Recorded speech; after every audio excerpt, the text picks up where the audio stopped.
The third day of qualifying racing at the 56th Congressional Cup saw 4 flights of matches among the 10 competing teams, each battling for valuable points to secure their place in the semifinals tomorrow. The day began with the #1 ranked sailor in the world, Erik Monnen, from Switzerland, face off with local youngster Jeffrey Peterson, who had won 6 and lost 6 matches so far. But the experienced Swiss team took the win to secure their 9th point in the regatta. Yeah, I was looking for speed in these light winds. But yeah, he put some pressure on us, especially at the last upwind mark. Luckily, we're going fast and have a good team trimming the sails very well. So finally, speed made the difference. In the 14th round of racing, Emil Kjær from Denmark, who had won his place here by winning the Ficker Cup the previous week, now went against the world #1, suffering the same fate as Peterson, as the youngsters couldn't take down Monnen and his crew. Lessons learned. Through the day, competitors kept the fleet of Catalina 37s working around the course, sailing impressively close to the Belmont Veterans Memorial Pier and treating spectators to an ideal stadium view of the racing. Flight 15, and for the second time in this double round-robin series, Peterson now matched up with the runaway leader here at the 2021 Congressional Cup, Taylor Canfield and his Stars and Stripes team, who had lost only 2 matches with 13 wins. Despite the best efforts of Peterson, it was another solid win for Canfield to make his lead at the top virtually unassailable. Yeah, a close race with them in the beginning. We timed our final approach really well to the start boat, and they just tried to squeeze in between us and the committee boat, and there was just no room for them. So, the crew did a great job getting into a high mode and closing down that lane for them. So, I'm really happy with the win. Everything's going well on board. We're just just trying to get better every race is the goal. So, I think that. We have a few tough matches to go, but at this point we may have made it through to the semifinals, so we're just going to keep working hard and make sure that we're fine going into that round. Into the final flight of the day and another Ficker Cup qualifier, Dave Wood from the USA now faced Kjær from Denmark once again. A close match ensued with a superb battle, but it was Wood that took the win. Yeah, we had a pretty tough start. Emil did a great job of keeping us controlled in the pre-start, and we never really were able to get out of the dial-up. So he had us really good off the line, and he was 3-4 boat lengths ahead with speed going to the right, and we just tried to stay in it for that first upwind and see if we could reel him in a little bit. In the same flight, Sam Gilmore put a dent in Peterson's chances of making the Final Four, scoring the win after a day full of action. Only the top 4 teams advanced to the semifinals and a chance to win the much-coveted Crimson Blazer. 4-time Congressional Cup winner Taylor Canfield is certain to qualify, as is Sweden's Yanni Bertson, and Monnen in third is also secure. But the final place is still open, so the final 2 qualifying heats are sure to be intense with 5 teams in contention. Yeah, so it looks like we have, I think, about 8 knots conditions and about 210 right now, so it's pretty south for Long Beach. So obviously what we're seeing right here is that leeward boat would like to close up that gap. So they're trying to sail high and thin, and they're trying to get the boat that's on the windward side to really peel away.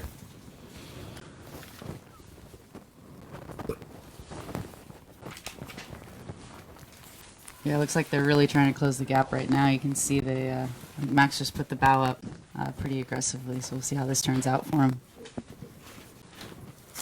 Yeah, so right now, results-wise, right, what do you think boat number 9 is thinking? Chris Poole is sitting there. He's definitely, right, feeling good. We're to starboard. We're sitting here with 6.5. Again, that half point, 6.5 points. Yeah, I think I'd be trying to hang on to there and kind of get past that ley line if I could. Just keep him off the race course. Yes, for sure. Secure that lead to the top mark. So now we're looking at another entry. This is match 2. We've got Taylor Canfield and Erik Monnen. Again, these 2 boats, they're comfortable going into this race. Obviously, you want to win, right? Oh, absolutely. These guys are on the race course every time to win. Don't take that for granted. They're looking to continue tuning up, and obviously this is a preview of semifinals, so they want to see how this race turns out. Definitely. So it looks like we've got Taylor in on blue. So doing a little bit of waiting for, who's going to lose their bow, who's going to, get a chance to escape behind. Yes, yeah. So this is and we're starting to see some action right there. They're both going sailing there, and getting a little bit of momentum going, and it looks like Eric is going to peel off, and Taylor's going to try and build a little bit of speed and follow. Yeah, it actually looks really good with the speed. Actually wasn't so down, right, for Canfield. That was a really good acceleration in pretty light conditions. That was some really good teamwork to get the boat going there and be able to follow. Obviously, what Eric was hoping for was that maybe that didn't go quite as well and that he'd have a chance to come back at him again. Yeah, this is light air conditions, and they were able to escape from the blue side, which was really good. So now it's all about lining up and timing coming back to the start. And obviously what we're looking at here is we usually start to look back up, and probably left side looks pretty good right now. It's a little on the light, but it could go either way. So maybe I'm leading back is what I'm thinking, and I'd like to own that left and start tight leeward if I can.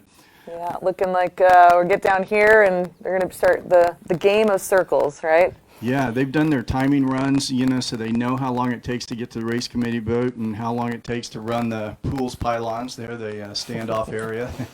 So usually they're thinking about 2 to 1. So if I've got twice as much time, I can burn off that time. Yeah, this is actually a really cool shot that you don't normally see. There the umpires lined up watching the exclusion zone between that purple buoy and the end of the pier.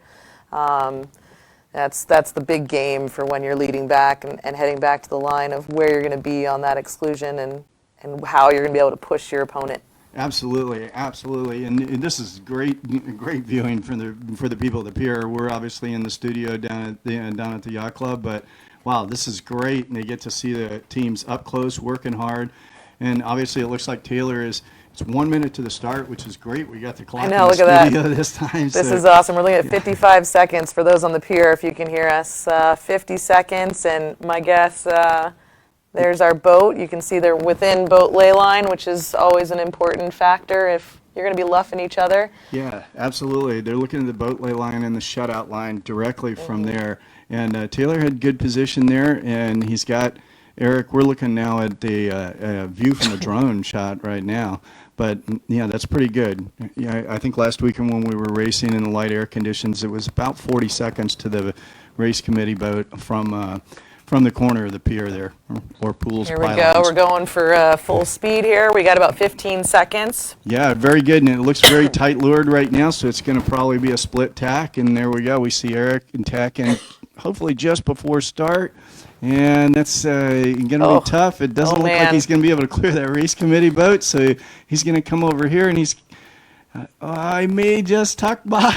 Yes, and he's going out to the right. Goodness, he made it past without having to tack. But again, Taylor's, I've got speed, I'm going to use it, and I'm coming back to get you. Right, coming back and covering over the top there. So pretty strong start for Taylor, and Team USA Stars and Stripes guys are out there in front of him a little bit. I think that looks pretty good for them.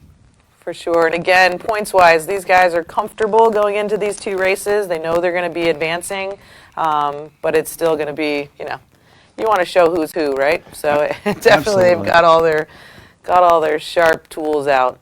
Yeah, and you can see them working hard. They're already up on the rail, sailing that boat pretty flat, pretty high and fast, for these conditions. So yeah, that's pretty good. Nice, and now we're going to start to look into our next entry. Again, all of these matches definitely matter for what's going to be happening next in our series. Our next entry is going to show David Wood against Yanni Bertson. And again, Yanni is quite comfortable, right? He's definitely not thinking, oh gosh, am I going to advance? But he's going to be racing against one of the young up-and-coming right. This fighters. is David Wood's the developmental team for Stars and Stripes, and just coming off of winning youth match worlds. So what a chance to line up against Yanni Bernstein. That's what an opportunity. So I'm sure that's exciting for David, and I know David's parents are out here supporting. I always think it's kind of interesting because it's David Wood, my last name David Hood, and then I found out David's mom is Tiffany Wood, and my daughter is Tiffany Hood, so it's kind of interesting. Nice. Like, wow. But yeah, I know they're really excited for David, and he's sailing with a lot of the Stars and Stripes developmental team this week, and also some of the team he's had all summer long. Very cool. We looks like we're breaking off onto port. And again, speed difference, right? Look at this. Yeah. We'll see. It looks like everybody's trying to build some momentum under there, but one boat's looking a little faster than the other at the moment. Might have a little gain. For sure. So, Allie, do you know what yacht club David grew up at? He's a Balboa Yacht Club kid, born and raised. I think he's a good egg. He's been around the fleets a few times. Number of boats. I think Yeah, he's the been match racing Balboa since he was Yacht like Club's 13. doing a great job, right? Of just kind of Fantastic, keeping yeah. a feeder program, and it's like I just keep seeing more and more match racers coming out of there Yeah, strong. it's great to see. I mean, growing up in Southern California, if you have any interest in it at all, it's like it's the place to be. You know, it's something that maybe we didn't have when I was a kid, which is, you know, now times are changing. Yeah, It's awesome. I mean, it's great. We've got the development. This obviously Stars and Stripes development team. We've got the French guys are doing a program kind of similar as well, getting more people into it. Balboa Yacht Club, you know, it's great. Yeah. Gov Cup stuff. I mean, it's awesome to see that we've got so many strong youth coming out. Yeah. Both, And I'm sure David probably doesn't feel like a youth. He's been doing it for a while, but you know, us old people might say that he's a young one. Excellent. So we've got about a minute 30 to the start. Again, that's kind of about when we're thinking about heading back. yeah, looks like we're the lineup looks pretty good here. Looks like Yanni's taking advantage of that low road and going to try and hold him out and stay clear of that exclusion zone. Right, and I've noticed it's obvious the people that have been here a bunch really know how to own that corner, and it is very Yeah. much a methodical move to get yourself there at the right time. Right, and patience is your friend as you kind of get around that point, so you don't run the risk of messing with where your setup should be or where you want to be. Yep, so Woods Definitely done this a trying few to times. not get hooked down here, making sure that he can still start. How much time to the start is running through their minds. We've got about 45 seconds. Looking like we're probably either going to close him out, is probably what our orange shirts are thinking, or or happy to be to the left. Yeah, looks like another tight leeward getting there a little bit early. Might be in danger of. Maybe we'll see him Yeah, drop over their early. jib again, right? Yeah, best That was move a of the trick. day. But it seemed to be a little bit early here. Yep. But again, he's thinking, okay, let's There it is. split. Can I get low enough? Can we get below the line? Have enough speed? Woods definitely got a lot to do in the next few seconds. The other boat's just trucking, building that momentum. It looks like they're going to go for the tack. All right. Don't hit race committee. Watch that stern. Watch that stern. My goodness. Oh, man. Uh-oh. And we are heading back Looks like they're to gonna clear go ourselves. themselves, yeah. Again, that wasn't a lot of space to pull off all those things he was trying to do. And I'm seeing a blue penalty flag. It looks like it just went up in the air. But we'll get some confirmation in a little bit from our friends on the water. But confirmed, I can definitely see that blue flag flying. Oh man. Yeah, a little tough. But Dave showed us many times yesterday it wasn't over till it was over. So with all those lead changes, I'm definitely interested to keep an eye on that one. We've got another entry coming up, our next race, Dustin Durant, Jeffrey Peterson. Love it, some locals. Another Balboa team, Jeffrey Peterson and his crowd. Excellent. It's good to see. And our local guy, good old Dusty. He had some fighting words at the press conference last night, so I'm sure he's fired up for his matches today. So Dustin is entering on blue, right? So he's on the right-hand side of the screen for those watching at home.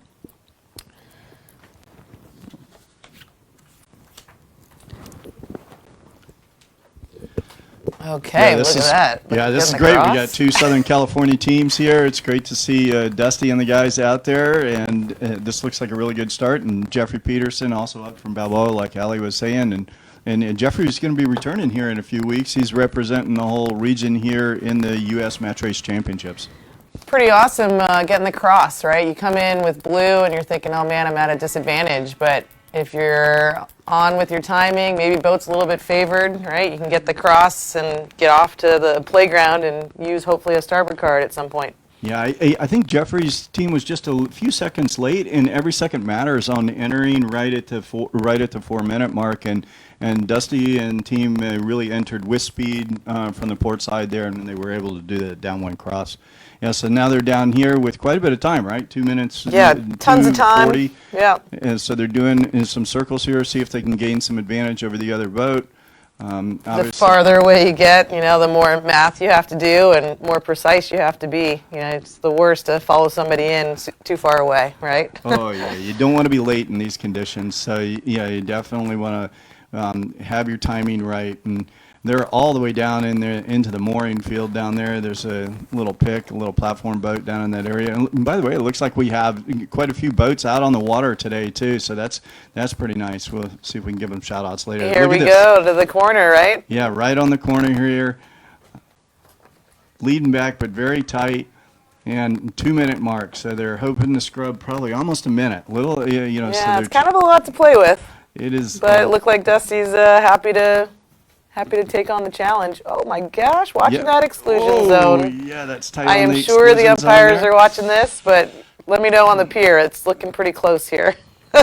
Yeah, it's definitely feeling some pressure from Peterson behind him there, and it's Tyler Walcott on the bow for Peterson, and Mike Lowe on the bow there for Dusty Durant. And yep, they're trying to scrub off some time, stay low, stay slow. And Dusty's looking to see if maybe he can hook Peterson, lock him out there a little bit. Peterson's got some speed going up in there. So now they're both heading up toward the line. I still think it's a minute. It's got some time to kill. I'm feeling like they're pretty early. So right now you're talking about how much time do we have to kill? How much time do we burn? There's the slowing down here. Yeah, and that's great. They got kind of past that shutout line, and whoop, now they're coming back. Yeah, they realized there was some time, so they're going to kind of work their way up in the ladder. Dusty's got lured on Jeffrey and the Gotta boys. love Peterson's pretty aggressive. I like it. It's actually pretty nice. He's like, I'm not going to let you go. Oh, yeah, just clears him. Wow, that was tight. That was tight. Okay, coming down to about 30 seconds. This will probably be the final little jockeying of each other, and then it's a timing of getting our boat to full speed and go. Yep. And I think Dusty and the guys were battling hard for the left, so they want to make this tight lured if they can here on Peterson. Okay, and I think here we Peterson's, go. Oh my really goodness, close. that was a luff, and watch for we've some definitely got umpires. some contact there. Oh, there's some flags, flag flags, and penalty. of course, penalty yellow on Peterson. flag. Yeah, so Dusty's sailing off to the left Hey, side. And I was just saying I love the aggressiveness, but there you go. Sometimes that's what you get for it. Yeah. Whew. Yeah, so that was strong Yeah, start. Dusty. Fun one to watch. That's Fun one to awesome. watch. Yeah, we got umpire Kirk Brown looks like he was following there, and the yellow flag is up. So penalty on Peterson and the guys. They'll look to try and scrub that somewhere up and down the race course. They're going to try and pick the best spot they can.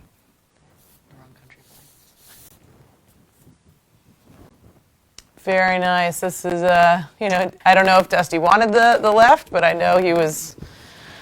Yeah, I think right now we've seen all three of those teams kind of lead back and try and own the left, try and get that tight lured start, and that makes sense right now. It's pretty south and a little bit light conditions, and you could see in the background there's just that's our Long Beach armada of ships waiting to be unloaded in the port. Yeah, it's a ton of ships out here. Nice. A quick update on those kites you can see down. Obviously, you're at home watching this entry, but in the first match, Poole led at the top mark, at both top marks. The next race with Canfield was leading, and there's still a blue penalty in the Bertson race, and Bertson is leading. But here we are in our last match. We've got Sam Gilmore and Emile Kier. Yeah, it's a really important one, right? For the semifinals, this is a really important one. These guys are both vying for that fourth spot, and they both entered on time. There was really strong entry. We saw a classic dial up there, and nice separation in position by the starboard boat there. And now we're going to see if the lure boat, the blue entry, can escape out. Yeah, it's pretty awesome. We have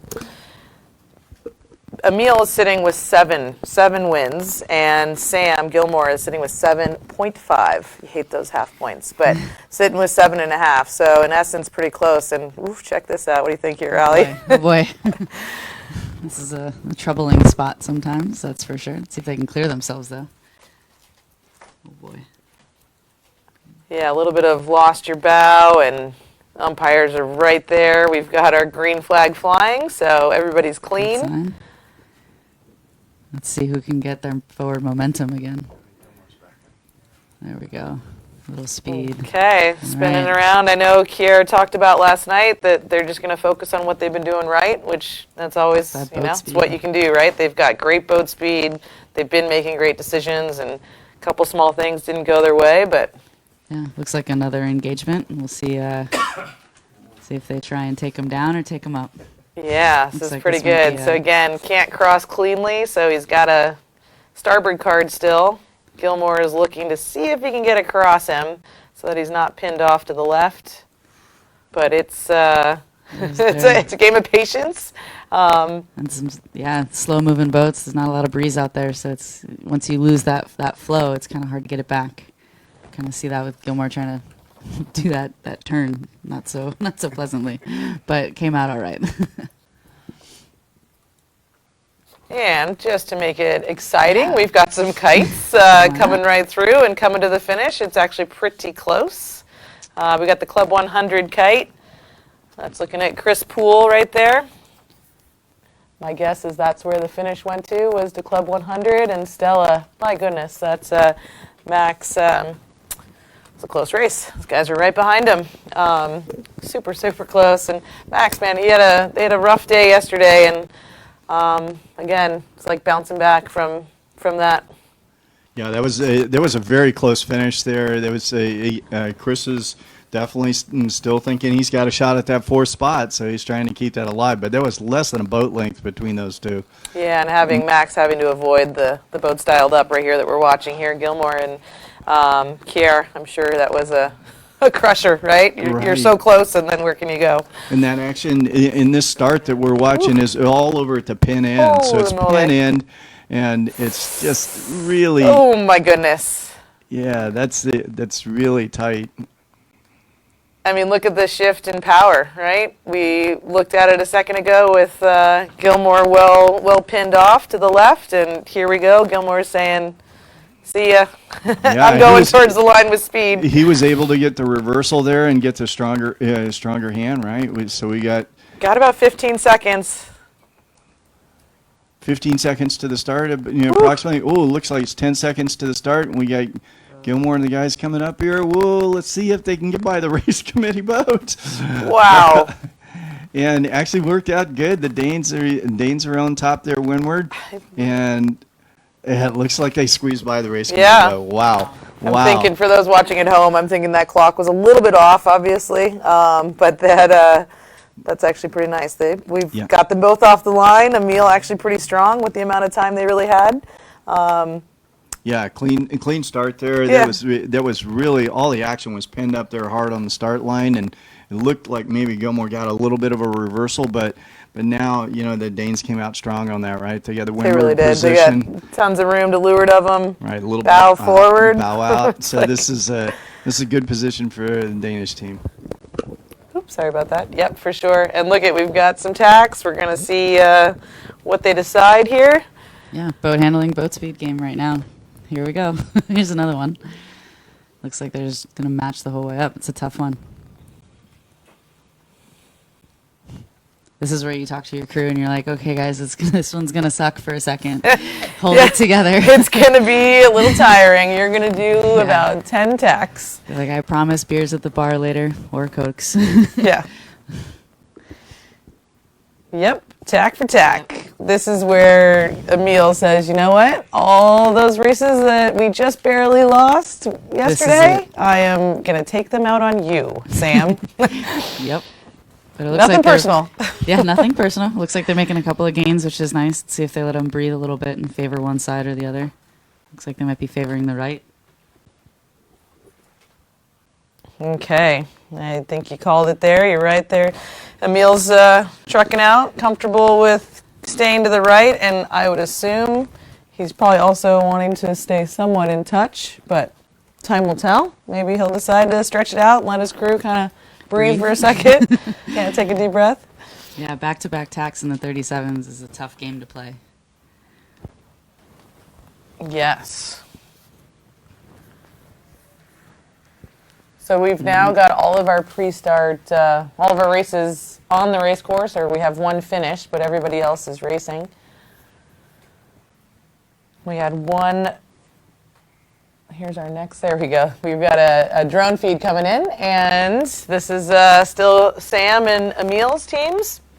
Again, you can kind of see the separation here. I'm also seeing a yellow penalty going downwind, just as an FYI in that race, which is the wood penalty, and Wood and Bertson maybe, which is actually pretty odd. Here comes our boats together here, and Oh, looks pretty good. Looks like the right kind of, close. maybe it's getting closer and closer. It is closer than we thought, and just Yeah. to keep you on the edge of your feet, I'll update you at home. They did not have a piece of them, and they both split tacked.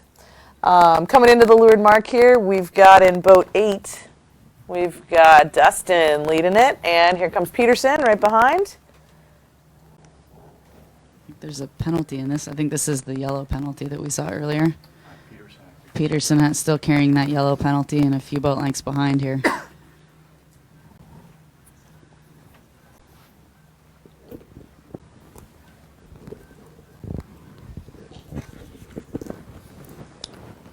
Okay, we're looking at our Sam and Emil. Again, big split going upwind, right? They came together. It looked like maybe, made a little bit of gain, Gilmore, but didn't really have a piece when they tacked away. Right, and you get some traffic in the middle of the race course there between the two of them right now, so they have to take that into consideration.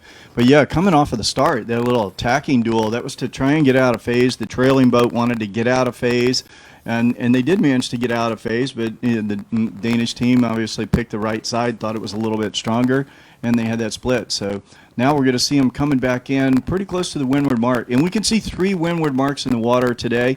That's red, yellow, and green. So we're here, the race committee, trying to keep the race course as fair as possible, and they're change the course accordingly and indicate that on the race committee boat. So here they are coming into the Windward Mark, and we're going to check in and see how they're coming together. So this was pretty close at the last cross. So this is still a very close race. And I think they're going to Yellow Mark, right? I didn't see any course changes, so Yellow Mark would be the Windward Mark for them. Yep, exactly. And, Sam's got a little cushion there, so able to maybe scoop him in the tack, right? And if it's clear ahead. So for those on the pier, it's a clear tack ahead around the mark. Yeah, so that starboard boat had to do a tack set that's a little bit slower. They were coming up, but they own rights to the mark rounding there, and the other boat was coming in with a lot of speed coming in on port tack. So this is now very close. They both got a good clean set. And there's about, if anything, a half a boat length between them. Not much, right. So this is definitely going to be some downwind action. And now it's a question of picking where you want to jibe. Do you want to go out to the ley line to that gate, or do you want to jibe early? So that lead boat's probably going to be soaking down. And it looks like they're getting ready to go. And here we go, Simo jibe. And we're going to see if the trailing boat's able to roll over them here. So Gilmore's working really hard on this, see if he can. Oh man, yep, he's going high and almost on his breeze. If you're watching it on the pier, look for that lured kite to wobble a little bit.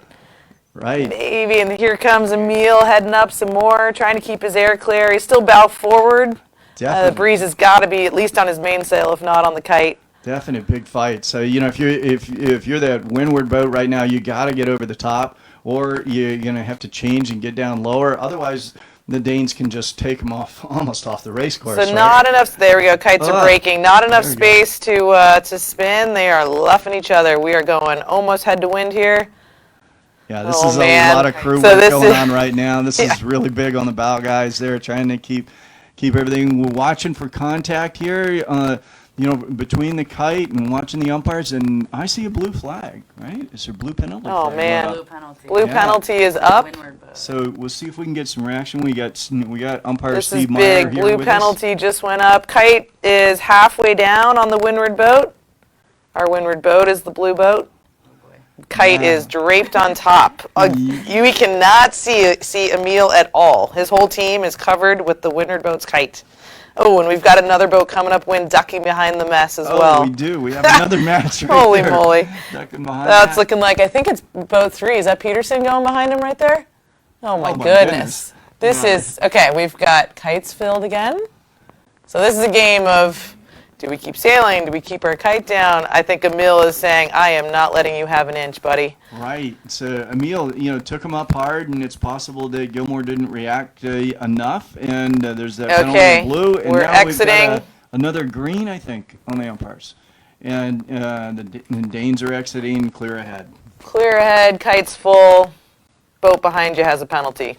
So Emil, go gold star. Great, great battle there. That came out strong for Emil and the Danish team.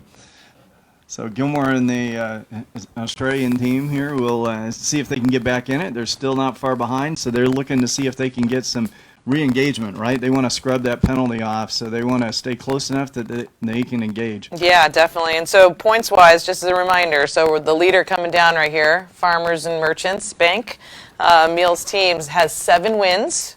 And Sam Gilmore right behind him, 7.5. Yes. So yeah. in all essence, we're pretty tied coming in here looking for every single win we can get. Right, and again, that 7.5, that was due to some contact, some rubbing, some collision earlier in the racing, I think on Wednesday or Thursday. So Okay, we've got a jibe. Yep, simul jibe there. We've got so many people watching this excited. It's like, oh, check it out, look at this. We've got a jibe. Yeah, and they both came out pretty clean, and so they're looking to get down to that gate, take the action back upwind. This is awesome. So now we're kind of centering back up again, right? After all of that action, probably got us way off to the left-hand side, and now we're coming back in towards the middle of the race course. We're, thinking about ley lines, thinking about which side we want to go to. Yeah, which side of the upwind is looking better. I don't see any upwind boats on our screen at the moment, so there's no dead giveaways at the moment either. There's no cheat sheet up there. No cheat sheet for sure. Obviously, nice separation. Again, Kier's thinking, okay, he has a penalty. I love these up-close shots where you can see him on the water. All the coordination of these guys. Getting the dip pole out of the way, getting the jib up in time. It's just like old school match racing, but at an extreme high level. I mean, it just blows me away with how clean these guys are. Yeah, it's great. It's great to see. It looks like, oh, here comes one kite down. Look at this. Get that kite in. Get a nice tight rounding. Get that kite down. We're splitting the gates. Yeah, this looks like it'll be a good upwind. I think we're hoping for a little bit of breeze out on the left side, maybe, and I think Emil's looking for something out on the right as well. Looks like the angle might be in his favor. Again, how much we've seen the We've seen this control time and time again. change hands a lot this race already, and in every other race. So it is definitely not over until until it's over. Yeah, these splits are nerve-wracking. A little bit, right? Yeah, especially when they're basically all tied. Yeah. So the race coming downwind right here, I see these kites. We got the Long Beach Sailing Foundation kite coming towards us. That's Dustin Durant. Oh yeah, let's hear it on the pier for Dustin. He was pretty scrappy at the press conference last night and fired up, I could tell, for today. So it looks like it held over to this morning. And I believe the last time we saw this, they had a penalty on Peterson from early on and obviously at the start. So I think he's probably feeling pretty comfortable here. Yeah, coming straight down to the finish. Looks like a nice, they're sailing fast, sailing well. They look kind of relaxed on board too. So that's a good sign for them. All right, coming into our cross. I guess we're coming back together now. Can't tell who's ahead at this moment in time. Yeah, we can actually just check in for both of these, both races, the downwind and the upwind.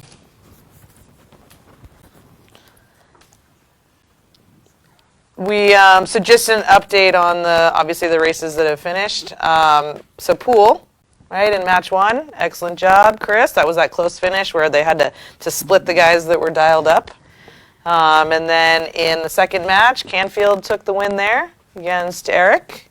Looks like our upwind boats are splitting again. Splitting Looks again, like I love it. Came close to each other and then tacked away, I think. Johnny took the win in match 3, and we're watching the finish right there of Dustin. Excellent job, Dustin. I'm sure the pier was going nuts there. And then obviously upwind, like you guys were just talking about, we had another come together, but no lead change. Just check in with each other and tack. And here we go again. I'm going to come right back at it and see who's got a piece of who.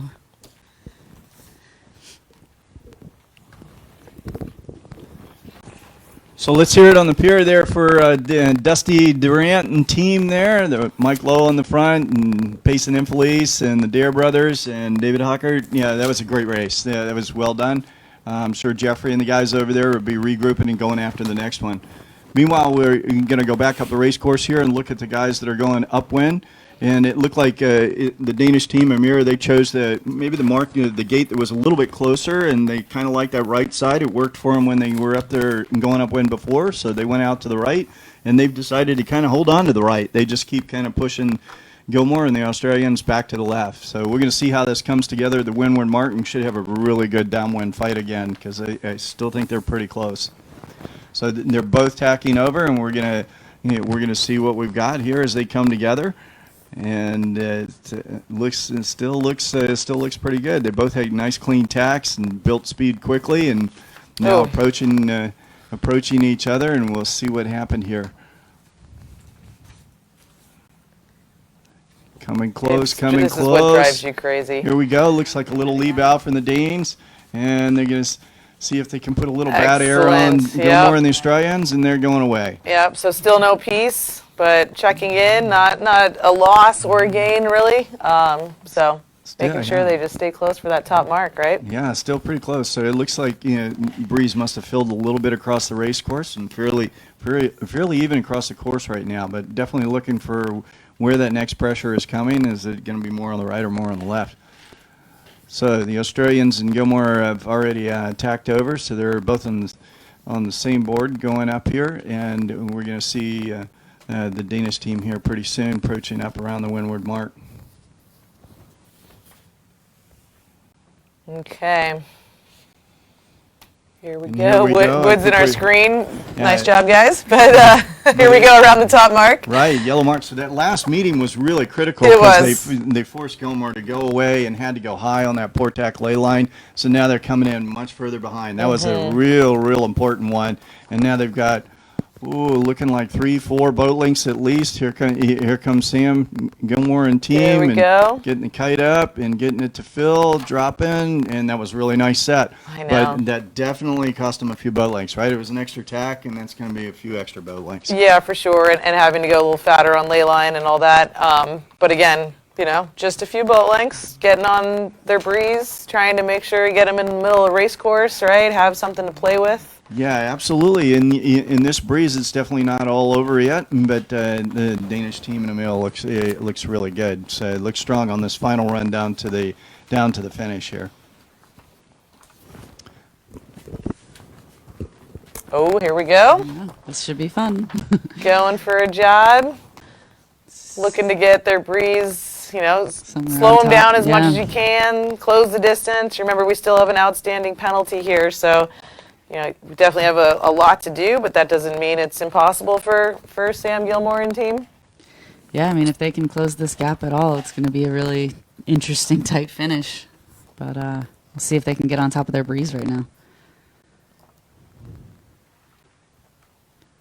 Oh man, coming in. I mean, again, it's like every point matters at this point. They're definitely looking to make it into the top 4, and these guys are in essence tied coming into this. So it is all on. Yeah, both boats are fast. Great boat handling on board. It's an even playing field here. Yeah, but it's hard with that penalty, right? And that so penalty hanging there. Emil's saying, "Okay, you might be close. Look at this excellent drone shot." It gives you the perspective of, he's probably getting close to his breeze, but with the quite, penalty, he's yeah. got a lot to do. So Emil's keeping himself. Keeping that separation, Yeah, separated. making sure he's going to make that finish. So that looks pretty good. Wow. Yeah, we've got a great shot in here right now looking over the race committee boat there. It's a great team on the race committee boat. Excellent match racer there, PRO, excellent sailor there, Randy Smith and all his team on board. Oh, They're yeah. watching this last finish come across, and then we'll roll into that very next start. But, yeah, Sam's got to bring this close, right? He's got that penalty, and it's just tough to get close. I think the Danes have a pretty good gap going in here. So this is looking really strong for Emil. They'll be really happy to put this first point of the day back up on the board and edge a half a point ahead of Gilmore. Yeah, So, I mean, it's really tight. So unofficially, if we're thinking about, what just happened in these last couple wins, we're looking at, goodness, Emil, assuming all continues as is, would be sitting with 8, which is a super happy number with this mix of people that are all pretty much tied. So closing up some distance here. Emil, I'm sure, is not thinking about any points right now. He's just thinking about, okay, I'm getting myself to that finish line. Remembering that Blue has that penalty. yes, But- and I think he was quite happy to not engage there and just continue on and just turn into the finish line. Obviously, Sam was trying to do whatever he could here, to see if he could create a little bit of engagement there. But this is really good race to Emil and Danish guys who've been here all summer, sailing against Jeffrey Peterson and David Wood and down in BYC. And, hopefully they get a real good shot out on the pier. That was a really good race. Yeah. And, again, they've been battling all summer. Yep, it's actually, we're getting down to the start here. We're super close for those at home. Sorry, we were a little behind here. We got about 30 seconds to the start. So this is, you can see Wood right here leading in yellow. We got Yeah. Peterson right behind and room to swing. We're thinking potentially, are we late to the start? My goodness, what is our time? Wow, 20 seconds, and they're obviously coming up with a start line. We have Peterson pushing. I think Wood's leading there. And they're clearly into the middle, kind of what we call the diamond. This means they've got the ley line back to the boat so they can go out to the right. They can go out on the port tack, or they can continue on the left here. So we'll see here. They're definitely moving deep into the box, and we should expect to see them come up here. And here they are, both kind of dialing up a little bit, and we should be very close to the start, so should be just We're seconds definitely from off the start. line for sure. There we We've go. got Peterson in boat 3 here, so yes, he's to leeward. But again, nothing's over till it's over. Wood, really nice job, right? Excellent nice timing, strong all the way down to the pin, Right. tack to cover. Yeah, he led going back, owned it, went all the way down there, and now he's got that windward position on Peterson. So last time we saw this, it goes into attacking duel, and that's what we would expect here because they want to get out of phase. So It's a fake tack. fake tack on both boats. So, obviously Peterson wants to get out of phase here, see if he can get closer up on Wood. Both of these teams have been having really good teamwork, so their attacks have been really strong. But you want to see if you can get out of this leeward position. Yes, for sure. And Allie, what's your take on the fake tack? Like Dave's saying, we're trying to get out of phase, but what's your take on the fake tack in a 37-foot keelboat with 6 to 7 people with you? It's a little bit of a challenge, that's for sure. But it's possible. I'd say it's arguably possible in the lighter breeze, just because everybody's moving, right? Yeah, And, I feel that those watching at home, this is an ongoing debate, and it's a pretty costly maneuver, and I think the people, as a whole, we could debate it for hours, but it's pretty costly. The fake tack is, Yeah, you're down speed and you're sitting in someone's dirt. That never feels good. it's a hard one to pull off. Actually, we raced against Jeffrey up in San Francisco, and he pulled that off on us in the J22s, and it was a little bit easier to do in a much smaller boat. Right. It's a lot harder to make that happen in the 37s. Yeah, so maybe that's what he was thinking. Yeah. Hey, I remember this I race remember with this Allie. one time. Oh wait, I'm in a 37-foot tank. Yeah, but good job on David Wood's team for not totally falling for it and extending when they had the opportunity. Right, so here we are. We're bow even now. Everybody's got a little bit more space between them.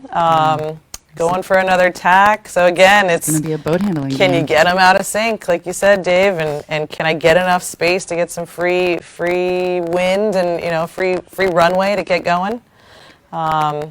Looks like Yeah, we're Wood's not not letting them breathe. go. There's no breathing room there at all.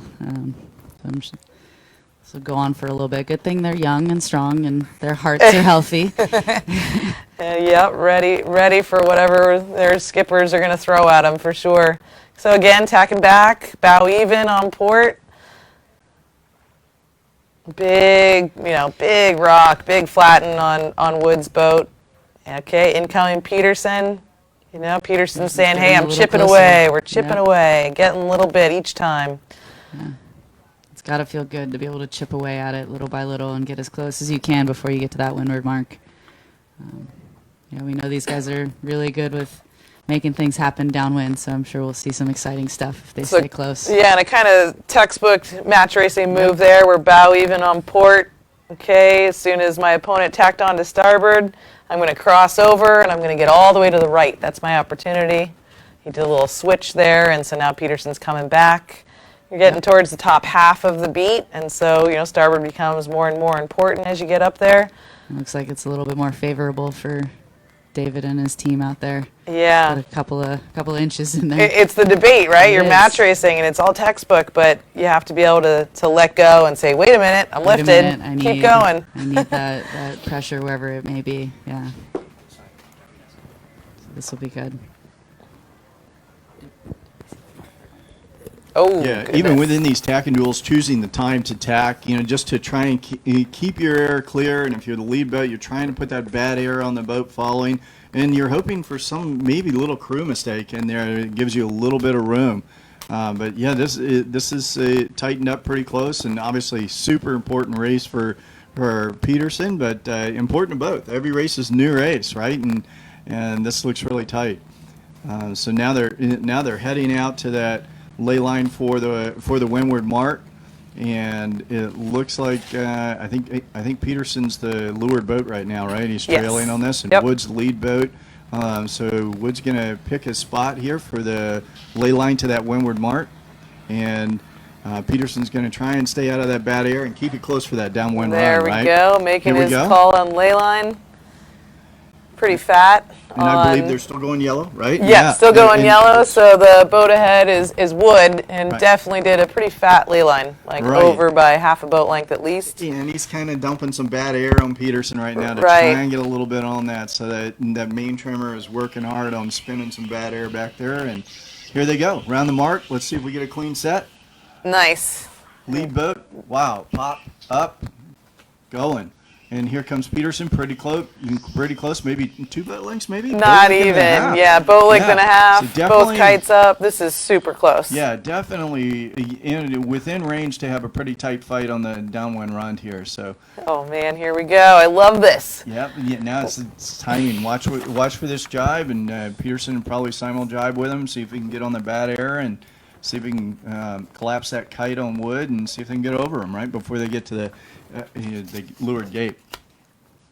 So Wood right now is thinking about his spots. How far does he want to go in here? Obviously, if you go early, you have a chance to be able to keep that opponent out of the gate and out of the leeward mark. If you go a little later, you're on the line. You're on the ley line to the gate.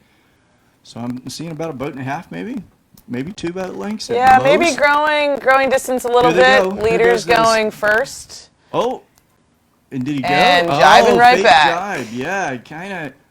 Love it. So, Wood's leading. He went to go for a jibe first. Just got the main to the middle.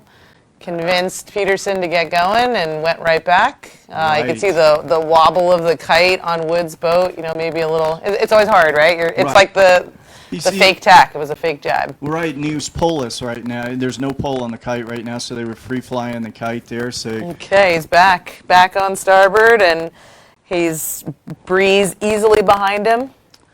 yeah, and I think they're still trying to get that pole set up. Right, yeah. So these are in dip poles on the Catalina 37s, and it's obviously a little helpful to to have the pole on. There they go. They got it attached, and they're good to go.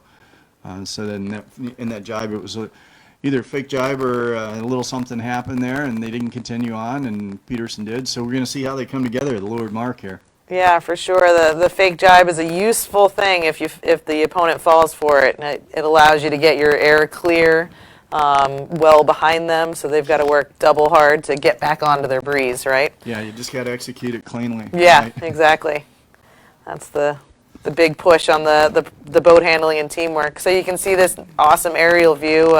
Lateral distance between them is probably about 6 boat lengths, four boat lengths maybe, and they're bow even. So definitely Peterson is moving forward. He's definitely trucking through the water. Yeah, I think he gained a little bit there while they were kind of working on some boat handling on getting their pole back on the kite and so forth. We can see the umpire right in the middle there. We can see the wing umpire out on the side. And we've got an extra umpire boat out there, it looks like, as well. So here they are, coming in the leeward gate. We'll see how this shapes out. Right now, you're talking downwind, thinking about which side would you like to get to, which side might look a little bit closer. Going in here, this looks like we might have. I mean, look at how close it's gotten. Yeah, it's and here, very close, and they're going to split, right? They're splitting. We've got a hard turn for Dave Wood's team and a pretty smoother, keep your speed on for the Peterson guys going left. This is basically an even race here. Yes, and we'll see how long they go on the split tack, right there. We've all talked about it as skippers and crew. It's whoa, you like to stay in the same breeze on a really important race. So we'll see how long they go out to the right and how long Wood goes out to the left there too.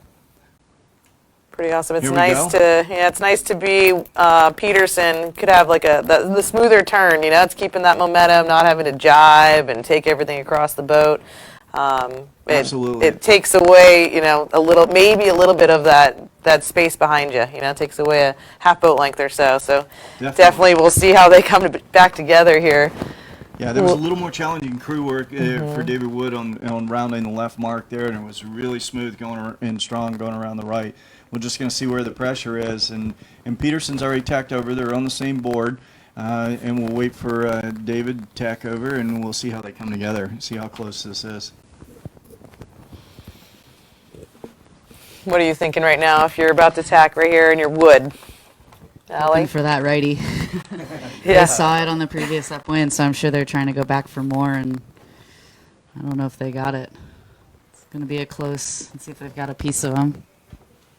I mean, here we go. It's right. It's more or less they're even, right? Yes, David was ahead by a boat length at the mark when they got to them, but that essentially jibe it's versus exactly, it Absolutely evens them even. out, and we are seeing a very close. You know what? It would be great if we went back to that other shot if we had it, because they're This coming is for what a we're close looking for. cross and. They do not This have is the it. cross. They do not have the cross. And it looks like we are going to split once again. So we saw this in the last flight as well. So we'll see if I will say that was a gain to Peterson, though, Definitely right? a He gain. was Definitely a gain advanced out for there. sure. Big gain to Peterson. Peterson is high as a kite right now with having a piece of David Wood. I mean, that's a pretty good feeling right there. I'd be pretty stoked on that split. I'd be pretty excited too, coming back for more here. So I'm sure we'll see David's team tack over here shortly. The downwind kites that kind of went in between there, you can see Johnny is behind, and Chris actually, it looked like a yellow penalty's up. So Chris has got a penalty in front of him, and Yanni is right behind. All right, here's round 2 of the attack. Okay, here we go. Dun, dun, dun, dun, dun, dun. Again, we talked about this yesterday. The blinders are on, and we're just fast Sailing forward with the boat. fast. Okay, here we go. Looks He's like there's advanced. still a piece, But and- Dave's still got a piece. Full tack onto starboard. Dave's holding and tacking now. I would say if you put the boats side by side and they kept going straight, Dave's bow would be right at his mast. So for those on the pier, you're wondering what the advantage is. He's half a boat length ahead. So still fair game. So for awesome. Anybody's game. Yeah, it's really cool to see. And these guys have been competitors since they were little tykes. So it's cool to see them as they grow up. For sure. And here we're coming into the Yeah. mark here. We're So maybe inside holy that moly. circle. Okay, Peterson is above lay. He's comfortable. I'm looking for a scoop, I would imagine, if anything. Here we go. We're starting to bear off. Dave's still about a half a boat length from lay line. He's headed up. He's hugging it really tight. Okay, not close enough for a scoop. Peterson, it's a hairpin turn around the mark by Wood. And Nice Peterson clean is set. trucking in behind, right? There's no slowing down his speed on his boat. This is one where you see it in a minute, right? So Dave just did a hard turn. He's exiting out, both kites up. Distance between them, bow to stern, is about half a boat length. About what we saw at the last top mark too. So Yeah. it's, It's all on. Okay, going here for a comes the jibe with the jibe. lead boat. this looks like a real one. And it's the real one with a tight swing up. Yep. Peterson still has room to swing out, trying to head up even higher to get up on his breeze. This is so awesome. Yeah, remember, we're looking for that lured kite to kind of wobble if we're going to see him catch his breeze at all. Okay, Peterson still has plenty of room to swing. He's starting to close lateral distance a bit, but could escape if he wanted to. I don't think he's going to get on his breeze by looking at the aerial. Not quite, but getting maybe closer. yeah, he's getting closer. He still has room to swing as well. Wow, Oh. this is setting up to be an exciting finish here. And definitely full on here coming down this last run. Okay, So, here we go. Here we go. Watch, watch, watch. Swinging Peterson free. swinging. You got a quarter boat length between bow and stern. Kite work. Yeah, we got Wood on top now, and Peterson.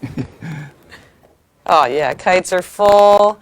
There's still room. It's going to be a little harder to swing out by Peterson here, but he could still do it if he wanted to. Kites are coming back a little bit.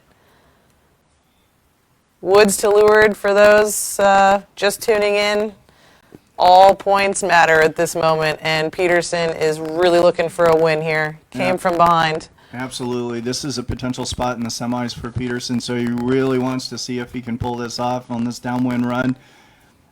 He's the windward boat right now. Wood's got lured position, so Wood's between him and the finish line. We can see the view. We've got an aerial view now. We can see the finish line in the back. They've still got quite a bit of race course. Oh, there. man. Okay, kite collapsed, right? We're looking for when he's gotten on his breeze. Bingo. Absolutely, Just yeah. hit it. Yep, Peterson just went over the top, so he's successfully rolled, but will he be able to get down and over?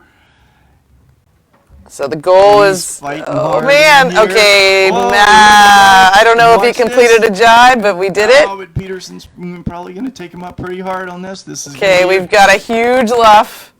Yep. and Kites are still full. Okay, starting to break a little bit. Yep. Oh, definitely breaking there, and you can, Peterson's going to come up once and kind of hit I him, love it. and then he's going to come back up again. Green flags keep going up. All Right. green, green, green, green, still green. So initially, Peterson has to keep clear. Now that kite's Coming down all That's over on the Peterson's second- boat. I love this. Another flag's going up in the air on both boats. We've got screaming. Here we go. This is going to be on yellow. This is going to be Woo! the windward boat. They feel like they must have had Yellow time to get it penalty. down. Yellow penalty to David Wood. Penalty to David Wood. Peterson. Full kite, sailing away. Sailing toward the finish line. That was just a great luffing battle in there. So Peterson's the lured boat, and when he takes up Wood, initially Wood has to respond, and Peterson has to keep clear. And Peterson did that, kept clear and came down. At that point, when Peterson comes back up again, Woods had time to take his kite down. So that contact, I think they felt like that was all on Wood at that point. You had you needed to keep clear and to keep that kite, or you needed to keep that kite out of the way. So that was really well executed by Team Peterson, and now they're sailing toward the finish. And I mean, just awesome execution all around the race course, right? Yeah. Close up the distance on the downwind, have a beautiful rounding as you go around at the bottom. Each tack that came together, gain a quarter boat length, and just right on his tail, right at the top mark. That was awesome. yeah, it really was. It's been really good to see these three youth teams sailing so strong. I think David Wood got the youth match worlds. I think he beat Peterson on that one. I think right before that, Peterson beat him in the Gov Cup. And I think Emil was right there on all of those as well. And then Emil won the Ficker Cup. So it's great to see them in here contending for that 4th spot in the semifinals. And wow, what a race. That was really well done. Should give them a really good round of applause. Holy moly, I'm sure they can't even breathe yet.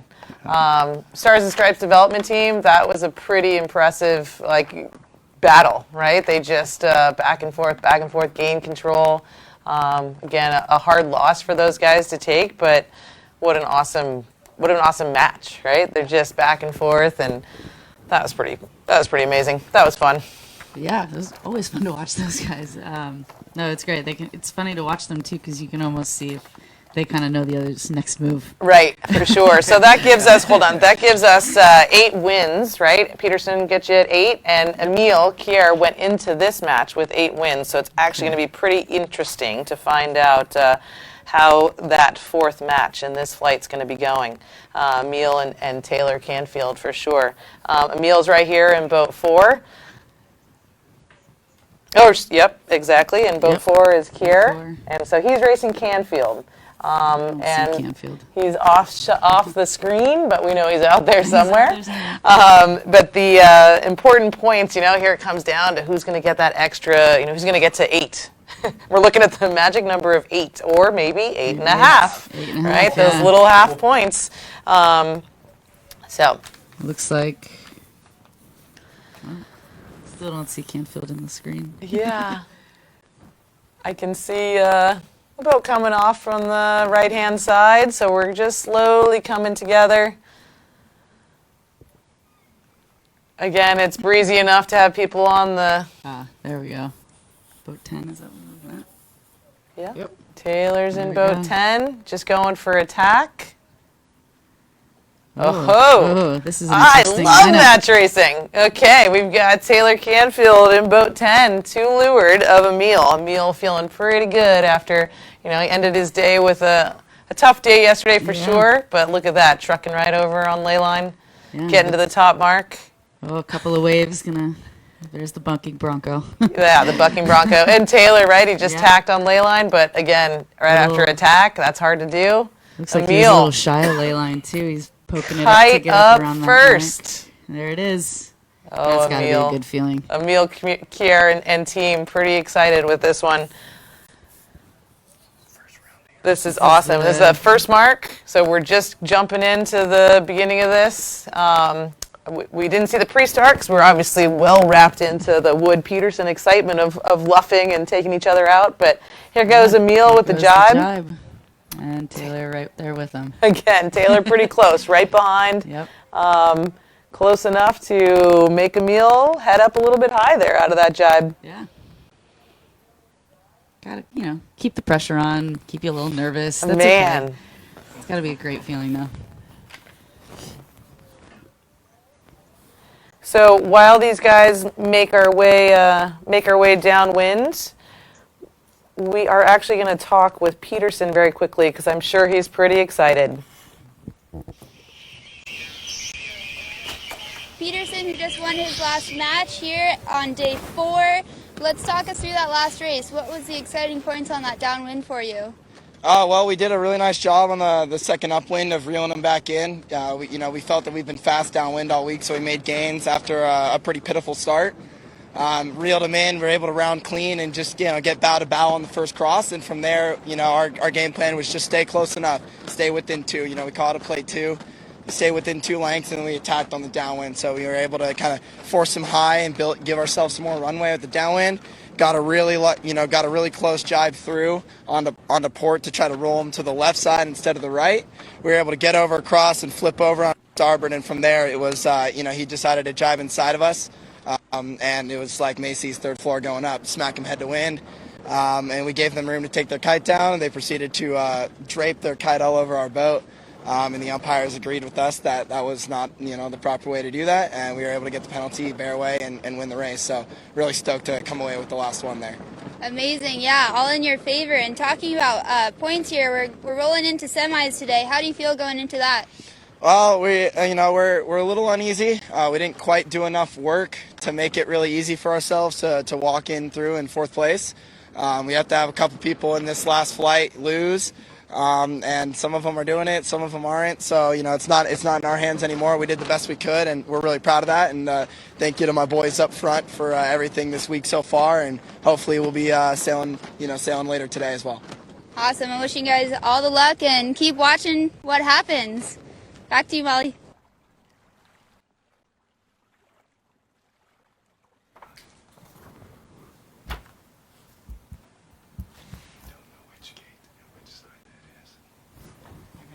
Excellent. Here we are.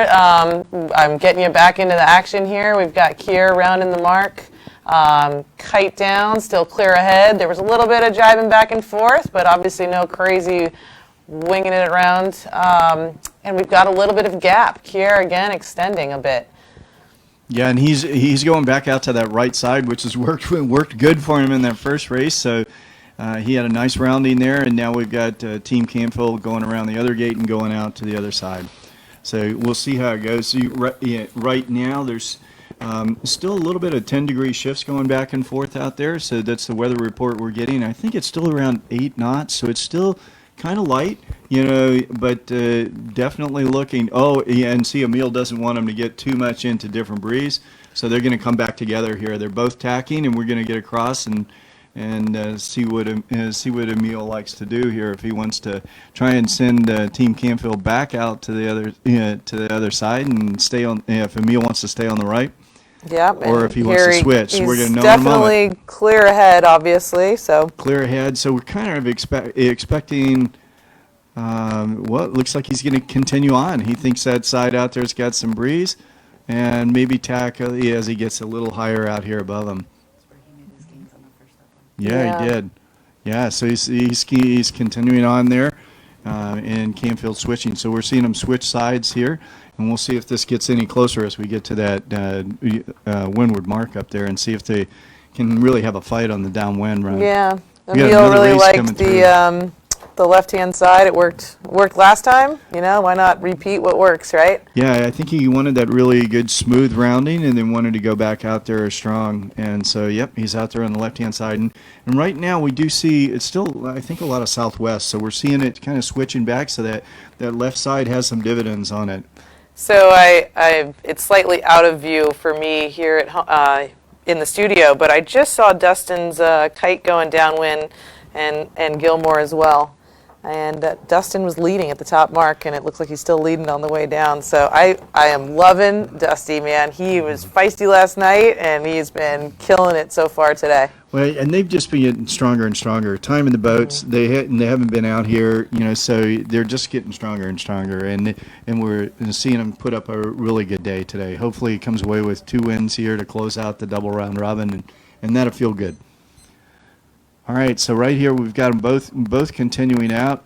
Canfield's trying to see if there's something out on the right side that they can work a little bit right now. On board with Canfield is Mike Buckley, outstanding tactician. Yep, for sure. And just a quick for those at home, we were correct with the downwind kites. So here's Dusty Durant crossing the finish line here, and he was racing Gilmore in this race. And so this is a big one, points, right? Going in with that half point, Sam Gilmore still sitting with that 7.5. And Dusty 2 for 2 today, so hopefully he really hears it out on the pier today. That's great, Southern California team there. That's great work by everybody on board, and strong racing today. 2 for 2. So awesome, nice job, team. Super awesome. And they really had to fight to earn that because Gilmore wanted that, needed that for that last spot in the semifinals. Yep. Here we go. We're going to see a cross. We're looking upwind now. We're looking up the race course, looking at Canfield, and looking to see if they've closed the gap on Emil and Danish team. And from here, I'm thinking they've definitely got a piece. Dun, dun, dun, dun. Kite's coming out. He's looking pretty confident with being able to continue on. This does not look confident to me. Oh, yeah, he's got a piece. Pretty close. Oh, Emil. Okay, we're luffing head to winds. Right. This is good. Canfield paid off strong, sailed strong on the right side there, And now green flags being flown. Canfield's tacked, leading at the mark. We're almost there. And this is going to be Bow's really at tight. it. Really tight going downwind here. That is Canfield rounding in front. Emil rounding almost overlapped right behind. Yes, yeah, and he has to be careful, right? If he overlaps either direction, that lead boat is just gonna take him up and luff him up hard. So he wants to see if he can stay close here and see if he can have an opportunity to roll him. So right now that lead boat is soaking down, looking at where they want to take that jibe and head back down the course. So they're soaking down, sailing a little bit deeper, and Emil and them are getting ready on board. This is about a boat length or so, a boat length in between them. So it grew a little bit from getting around the mark. Canfield still leading. And So Peterson with that, after that win, I think Peterson's sitting with 9. Is that correct? I don't know. We get a scoring check. Mary I know, Cheers we'll get in our studio we here, love- helping us with all the scoring. And by the way, Mary's watching all your comments online, so definitely We're keeping send her out- busy with send out some feeding us comments. information. Yeah. So if you have a question, send it to her. She'll get it to us. Yeah, we'll get the official scores after we finish on this. But we've got a really good downwind race going here. Okay, here comes the jibe. Yep. Emil. Emil's jibed away. Canfield continuing on a little bit here on this.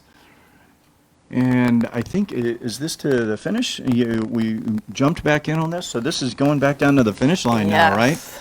Yeah. So, Okay, coming back. right, Yep. they've got Breeze behind and coming back now, and looking pretty good. And Yeah, Taylor, you've got starboard. Here's what Taylor's thinking, right? He's got Breeze behind. I've got starboard. So he's got a couple cards in his pocket to work with, and Emil is thinking about what to do with those cards.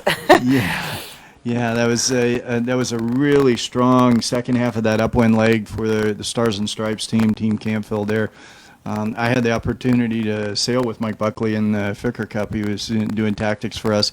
He's really great at looking around for that next pressure and trying to keep his team, giving them every opportunity to get those leads. So this is looking pretty strong as it's going down the downwind it's here. a little bit more extension between the two boats. Again, I'm sure Emil's thinking, awesome around the first half of the race course. Great Windward Mark rounding, extend. He's got starboard. He really liked the left, right? He gave that up to go take the left-hand side of the race course, and I'm sure you go back with a million different reasons. And was it a little puff? Was it a shift? Was it a better tack? But Taylor got just enough, right? He had Absolutely. enough just to slow him down. Just enough to get a piece. They've got some great trimmers on there. Actually, I think you have something. You have some common history there. They have really good trimmer on board. Mac, he's in from Fort Lauderdale, actually, Fort Lauderdale Yacht Club, and I think you used to sail with Anna Turncliffe out of Fort Lauderdale Yacht Club, right? Yes, definitely. We a little Florida connection for Yeah. sure. Anna lived there for a long time, actually. Yes, Fort Lauderdale for sure. Yeah, I think Mac's got his picture on the wall down there with Anna, and I think you're in the picture with Anna there on Fort Lauderdale Yacht Club. So yeah, that's a little. Again, it's like a connection reminder of the. We talk about the kids, and look, none of these people here are kids, so makes us feel old sitting back here, huh? We're coming down to the finish here, and Canfield looks strong. But just to finish on that, I'm pretty honored to be sitting here with the two of you guys. Molly, you've been doing some great match racing over the years. I think you were with Anna and then Liz Bayless, and you guys did a couple women's match race championships over the years. And then I've seen you more recently with Nicole, and a lot of championships there. I think you just got the women's match race championship with Nicole this year. So congrats. Yeah, it is. Match racing is awesome. It's such a sport that you can do it forever, right? You learn the playbook, and then you can jump into any team and on any boat and get right into the game again.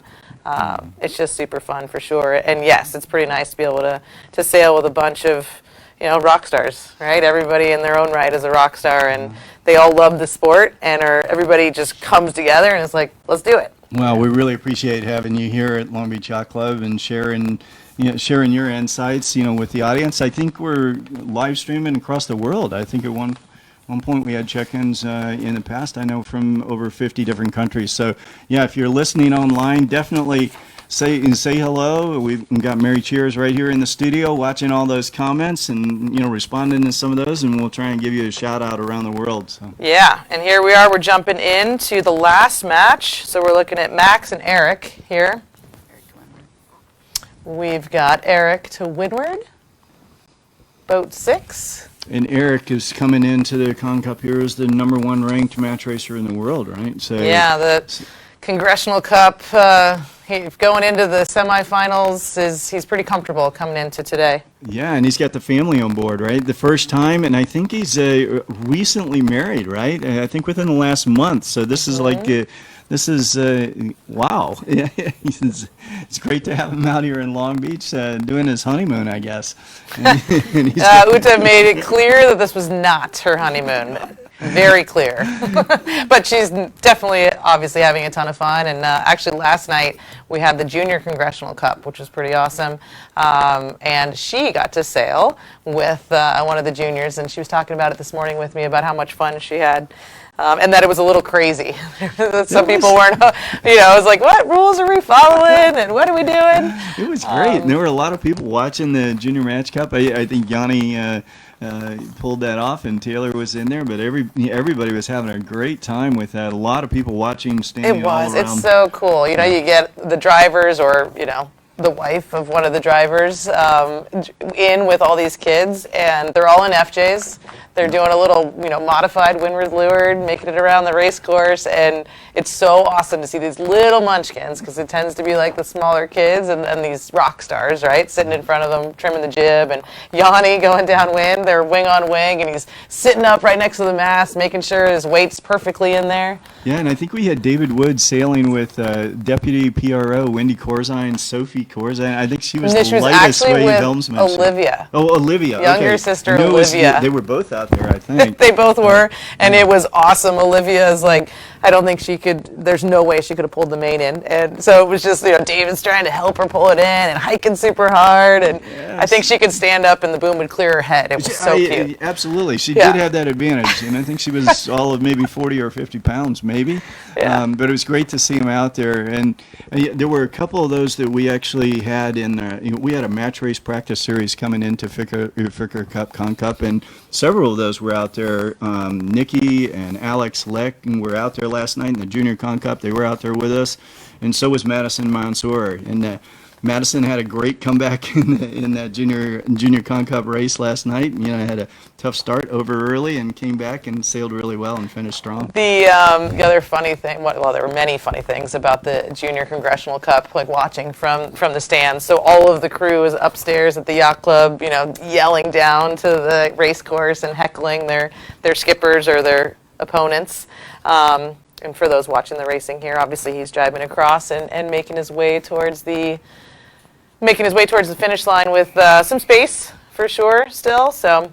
Yeah, while we're back on that race, so I just want to mention two strong sponsors that we have there. One that we haven't talked about much, and a great one is Seven Angels.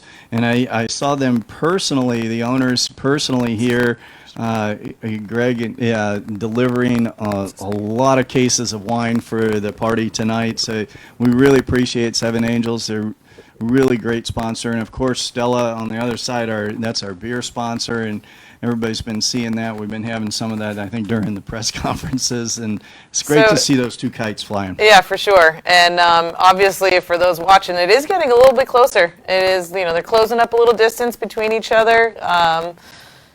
Maynell still has a fair amount of work to do, but Seven Angels kite is pulling him down the race course well, and Eric is, I think, still feeling pretty comfortable. Yeah, it's you stay in the fight all the way to the end. You never know, right? So you keep trying to see if you can make something happen, and obviously, Eric's got another job in his future here to get back down to the finish line, and probably looking at maybe that pin looking a little bit closer, and he's going to just sail in there. But here's the guys here from France. Max is sitting on their breeze and seeing if they can roll over the top here and make it exciting and see if we have enough room on the race course.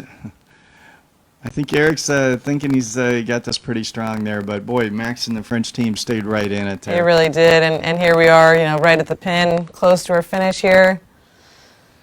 Yep, and I think we'll see on the race committee boat, the flag for Eric and his team go up there, and there we see it, and that's a big congratulations. They've had an excellent double round robin, solid in the semis, and we'll see how they go from here. Yeah, pretty impressive sailing by that team. So we are going to, before we announce anything, we're going to get some official results before anything changes. We know that Taylor Canfield has obviously won the double round robin pretty solidly, so really nice sailing, and I think we're set up to have a little bit of an interview with him.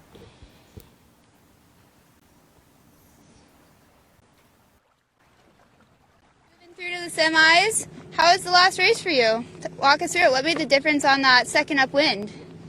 Yeah, I think obviously not a great start. Well, probably one of our worst of the regatta so far, so I put my up for that. But yeah, the crew did a great job in searching out for the pressure, keeping an eye out of the boat, and we were confident in the decision we were making, and we knew we had to get a little bit of leverage to one side of the course, and again, we were happy with the right side. So a little bit left off the hook there by the Danes, but yeah, we're happy to take the win. Amazing. And are you guys prepped mentally for the semis coming up here? Yeah, absolutely. Our goal all week is just get better every race, and we continue to do that today. So yeah, we're just going to keep working hard, and I think whoever we race, we're happy to do it. So amazing. Good luck to you guys. yeah, thank you. Best crew ever. There we go. And There now it is. All right. Look at that. That is, see, that's why we don't make anything official until we talk. Looks like pool. Look Chris at Poole, that. I am loving it. By 0.5. Excellent. That's why things are not official until we get to the end. Okay, so Taylor Canfield, 16-2, again, comfortable. Yanni sitting with 14 wins. Eric, 11. Chris Poole, 8.5. Jeffrey Peterson, 8. Emil, Sam. I mean, these guys, they're still going to be out there. We have a actually pretty funny, I don't know what you'd call it, a sponsor race. It's a fleet race of sorts, and the umpires take part as well. Yeah. It's going to be quite an exciting thing for the end of the day today. But these top 4 boats, we got Taylor, Yanni, Eric, and Chris. Excellent. Here we are. We are now in sequence for our semifinals. And a recap of what we just went over. We were on the boat while the sailors were picking what boat and what opponent they are going to have. You'll see that Taylor, as the leader going into it, he chose Eric Monin, and Yanni Bertson is going to be sailing against Chris Poole. Pretty exciting. We're going with a clean slate for this next round. So we start all over. Obviously, everyone still remembers what they just did to each other on the water the last couple of days. But here we are for an entry of the first race. You're looking at Yanni coming through the screen. Yeah, so these are first to 3 wins. So it could be up to 5, but it's first to 3 wins. And we're just seeing the entry here. Yanni coming in from the starboard side, and we've got Chris Poole coming in from port. And Chris has completed his tack, and he's up, and we've got the dial up. Yanni forced the dial up here, and got a good separation and good position there for our Swedish team, the boys in orange. Yeah, and for those that are just tuning back in, our conditions, we're looking at about 220. That's where the course is set, and a little bit of breeze up. We're at about 13 knots, they're telling us, at the top of the mark up there. Yeah, so it's gone a little bit right, and we got some nice pressure. So that's some good breeze for these Catalina 37s. These will be some great races that we're going to see.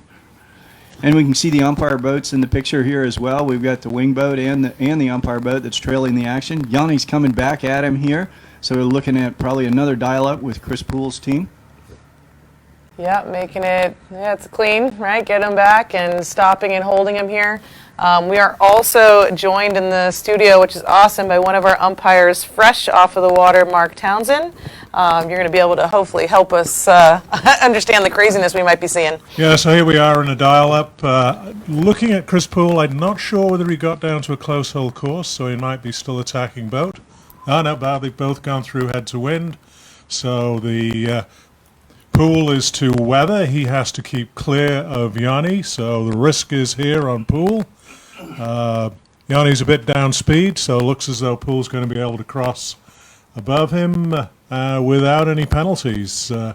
Umpire boat has gone in and he's watching the gap between the two boats. That's where the umpires position themselves, gives them the best view. Yanni's coming up a little bit here.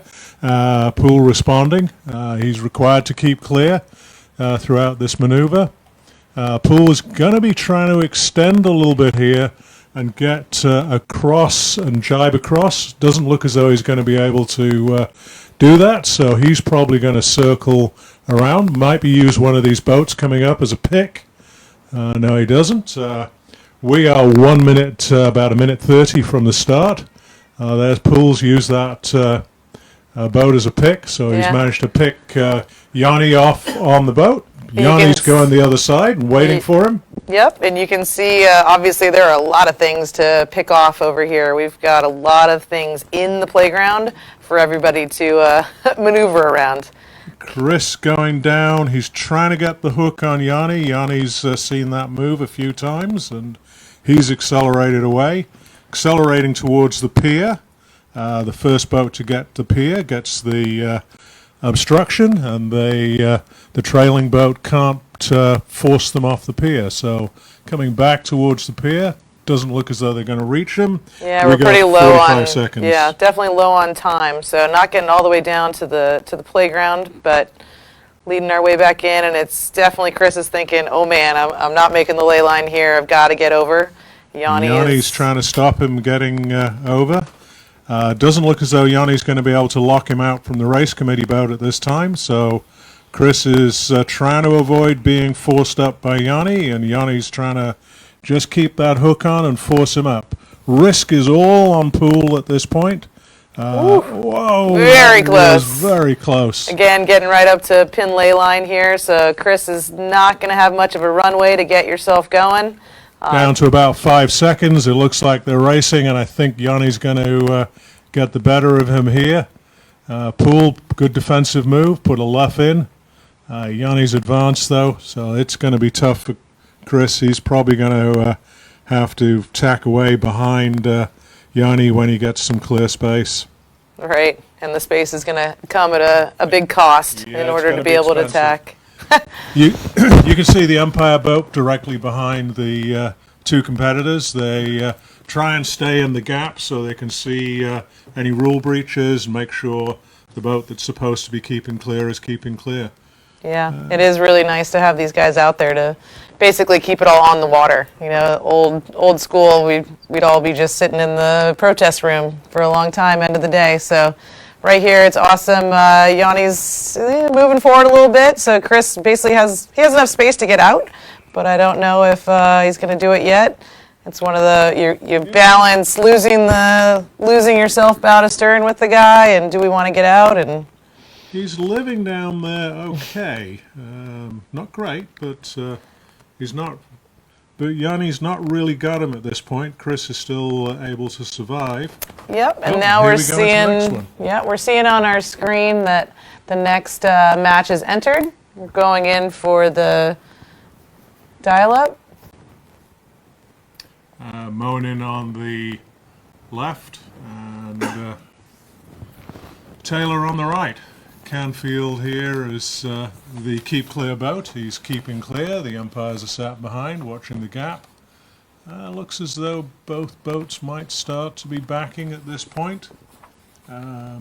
So when the boats start going backwards, what happens rules-wise? So there's a change of course. They go from going forwards to going backwards, and there's a limitation at that point when they change course that the keep clear boat, the right-of-way boat has to give room when they change course. So at this point you can see them both going backwards. I might expect the umpire boat to turn around and face the other way. Umpire boats tend to go better going bow forwards than backing up. You tend to fill them up a little bit. That's true.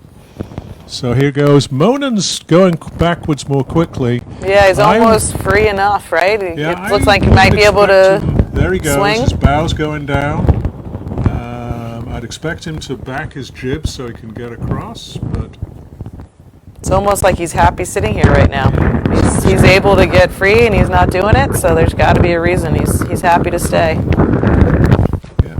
Well, There's the umpire boat swinging around. Just see at the bottom of the picture. So now there's overlap. There's definitely no room to The risk swing. here is, this is going to be on Monin here. Taylor has to give him room. Oh my. Ooh, that was extremely close. I would say so. Potential Let's see touching, and if not, I'm sure they're saying these boats are touching. Yep, obviously no touch. There was a green flag there. There we go. It would have been on Monin if there'd been a penalty, but Monin managed to escape. Okay, and we're looking at pin is upwind of where Monin is right now. Yeah, Monin's going to struggle to get to the pin, and he's going to struggle to tack. Taylor's in a position where he can stop Monin tacking. Monin, if he tacks, will be the tacking boat, and he has to keep clear of Canfield. Question is, can he get across? Yes, he thinks he can. Taylor's tacked as well. Taylor's now the leeward right-away boat. And he's blocking him out from the start. We're about a minute from the start here. Monin's in trouble. I think he's over the line. Taylor's blocking him from getting back. Nice pre-start from Taylor here. Monin, I think, is going to go over the top of the committee boat and try and pick off Canfield when he goes around. Nice. We've got about 35 seconds to the start here. So Monin is on the hustle. It looks like he's just about to pull it off. If he can pull this off, he can get himself to the line. Okay, we're clear and we can now start. We've got 20 seconds to go. Little shift. He's definitely freed himself. Nice work, Eric, getting over the top here. We're close to our boat lay. Taylor's looking to do one last scoop. Don't know. I think that was a big swing and a miss there. Oh, man, look at that. Eric, go Team Monin. That is awesome. Off to the start and leading by half a boat length. Yeah, he was in a lot of trouble about a minute ago, and he managed to use the race committee boat to pick off Canfield, and then he got the advantage. Canfield on the back foot, tacking away here. Definitely. I think actually, here we go, Taylor's tacking back. They're going to do a little, cat and mouse dance back and forth, seeing if he can convince Monin to come back to him. I don't think Eric wants to get too far away, but he's got to be feeling pretty good after that pre-start being hung up for a while. Yeah, they're splitting. Obviously, Eric's thinking the right is stronger, and Taylor's thinking the left. So we will see as they go up the course. Exactly. The other match you can see coming downwind, the leading kite is the Long Beach Sailing Foundation. So Yanni is leading in that match right there. These guys are splitting, and I've just heard that we're going to be able to wire in Gary Jobson from afar. Excellent. I'm hearing Gary. I hope you guys are all hearing Gary as well. Seeing him on the screen. Hello. How are you? I'm doing well. Thank you very much. I'm at the Eastern Yacht Club in Marblehead, Massachusetts. Very watching this start. Curious that Switzerland there split so far away from Taylor Canfield, but we've got a good match race, and we'll see if the left side of the course worked out a little bit for him. Yeah, Some help right now. I know, exactly, right? And it's kind of been a little bit of back and forth. The breeze is up. Interesting also, so obviously this is flight one, interesting pairs that were chosen. So Taylor chose to race Eric, which is an interesting choice. Number one chose number 3 to go here. It reinforces how much fun it is to watch the start. It's almost elegant there, and at one point we thought Taylor Canfield was in total control at the start, but he wasn't.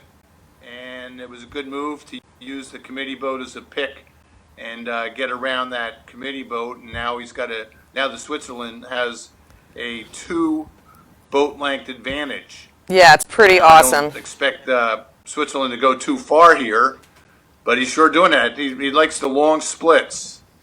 Yeah, they've actually been doing that a fair amount today, more than you would think in the typical match race fashion. They've been giving each other a lot of lateral distance before they've come back together. So Taylor Canfield covers from behind here.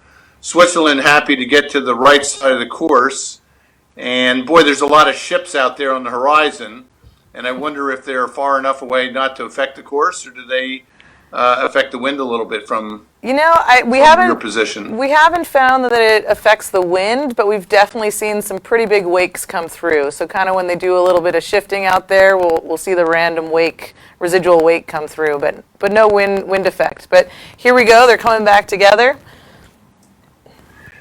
So the one thing Taylor Canfield's got going for him is, even if he's behind at the Windward Mark, the trailing boat often has an advantage because you can block the wind to the leader, particularly with these symmetrical spinnakers. So the USA, Taylor Canfield's strategy here is to stay as close as he can so he can try and block the wind of the leader on the downwind leg. Excellent, yep. Looks like not much of a gain for Monin, which is actually pretty good. You know, Taylor's doing exactly what you're saying, staying close. And yeah, and then Canfield's had to make 2 extra tacks there to end up on the hip. So he's probably getting a slight bit of disturbance and backwind here. But the fact that Canfield's a little higher and got his sails eased out, he's going to come into the mark with a little bit more speed. Here we are going through the gate. Here we go. No piece, doesn't have a piece. So Monin is rounding clear ahead, and Taylor is just about to lay line, doing the tack now. So we're looking at, there's kite up, and about a boat length and a half. And Gary, since you're just joining us, these races, this is typical and what most distances have seen, and it didn't really mean much. We saw lots of passes. I mean, analyzing the spinnaker sets, maybe Canfield had about a third or a half a boat length advantage getting that spinnaker up. But he's sailing a higher course, trying to make the leg a little bit longer, and more importantly, try to get his wind shadow to block the leader of Switzerland there. Difficult to do from this position, but it makes it so much fun, and it also tells you how important that start is.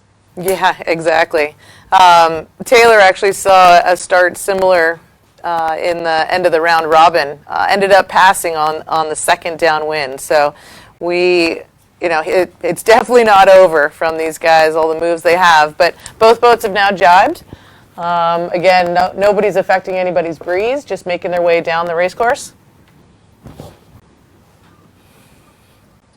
Boy, it's a mighty short leg here. There's not a lot of operating room to try and work. Interesting, as Switzerland jibed away first. Canfield continued on a little bit, trying to work down inside and block his wind when they jibe again. But I think I like the spinnaker, by the way. Stella Artois, always a good beer. Right. Loving the Hobie cutting across, too. Long Beach is pretty awesome. So, Gary, it's awesome that you're able to join in and talk with us. What have you been up to?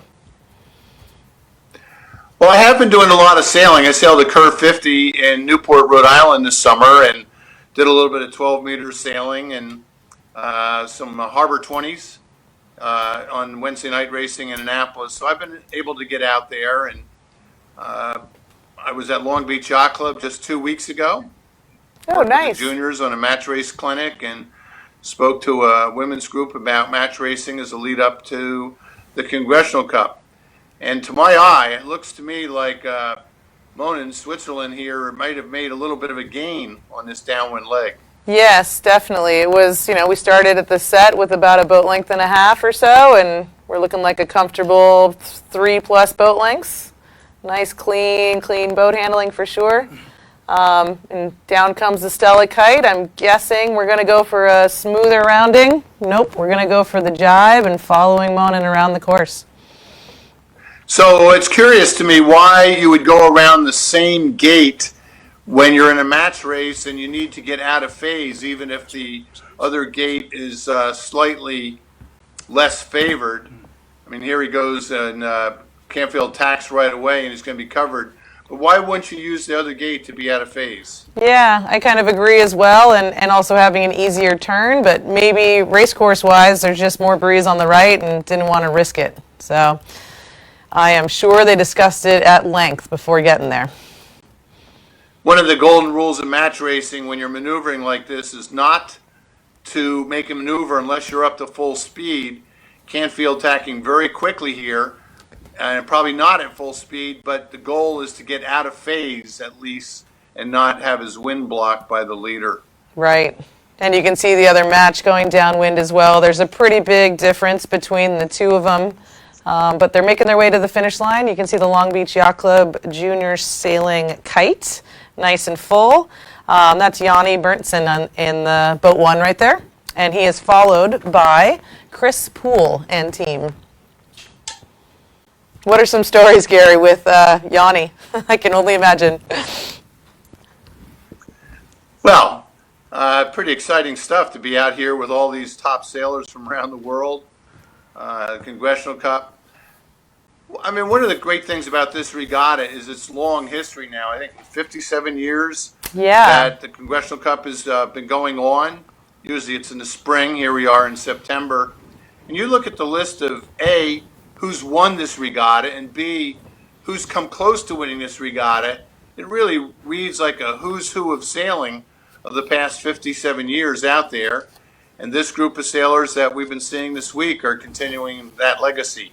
Yeah, exactly. Yanni, who we just saw take a win off, or about to take a win off of Poole. This is his 13th Congressional Cup, and he won back in 2009, and I think he was, second, like a runner-up a handful of times as well. And Monin has been in a bunch. I mean, it's like everybody here has definitely been at the press conference many times. That would be a good question to answer is, what skipper has sailed in more Congressional Cups than anybody else? And 13 certainly has got to put him in a good standing to have done quite a few. I don't know if that's the most, but I'm sure it's quite a few. Yes, for sure. It's and it's also very apparent in people's comfort sailing the boats. You can see who's been sailing them for year after year versus a newbie thinking, I can move it in this boat, and lo and behold, the 37's a little heavy. Very cool. Well, it's nice to join you this afternoon. I'm due to speak to a group here at a J70 regatta at the Eastern Yacht Club in Marblehead. They have 38 boats. And the interesting thing about this particular regatta here is that it's a Corinthian regatta, all amateurs out on the race course. And down in Newport, not too far away, Newport, Rhode Island, is the Invitational Cup. And it sounds like the Southern Yacht Club ended up winning that regatta. San Diego was making a charge, but slipped back here on the last day. So it's great to join you, and I wish you well with the rest of the regatta. Thank you so much, Gary. It's awesome to be able to talk, and I love how clued in you are to absolutely everything sailing related. You're getting us updated on everything. All right. Thank you very much. Awesome. Good luck with the rest of the regatta. Thank you so much, Gary. Okay, and then back into our racing here. Obviously, Monin holding on, almost a similar amount of lead as the last top mark. Canfield right behind. Yeah, we've got a good downwind leg here to the finish.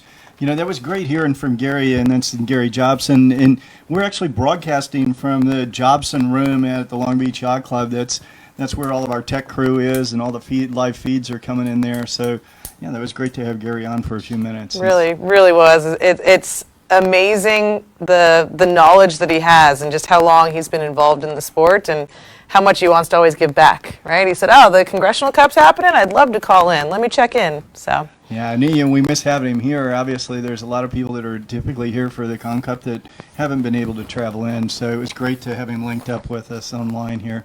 So this is looking really strong for Eric and the team. There was a really interesting start, and they've led ever since. Obviously, Team Canfield, they're trying to close the gap and see if they can, make this downwind run to the finish exciting and close. But that's been very, very good, very strong race from Eric and the team. And of course, he's got his brother on board, who's sailed with him here a number of times. I think Eric's been here 6, 7, 8 times maybe.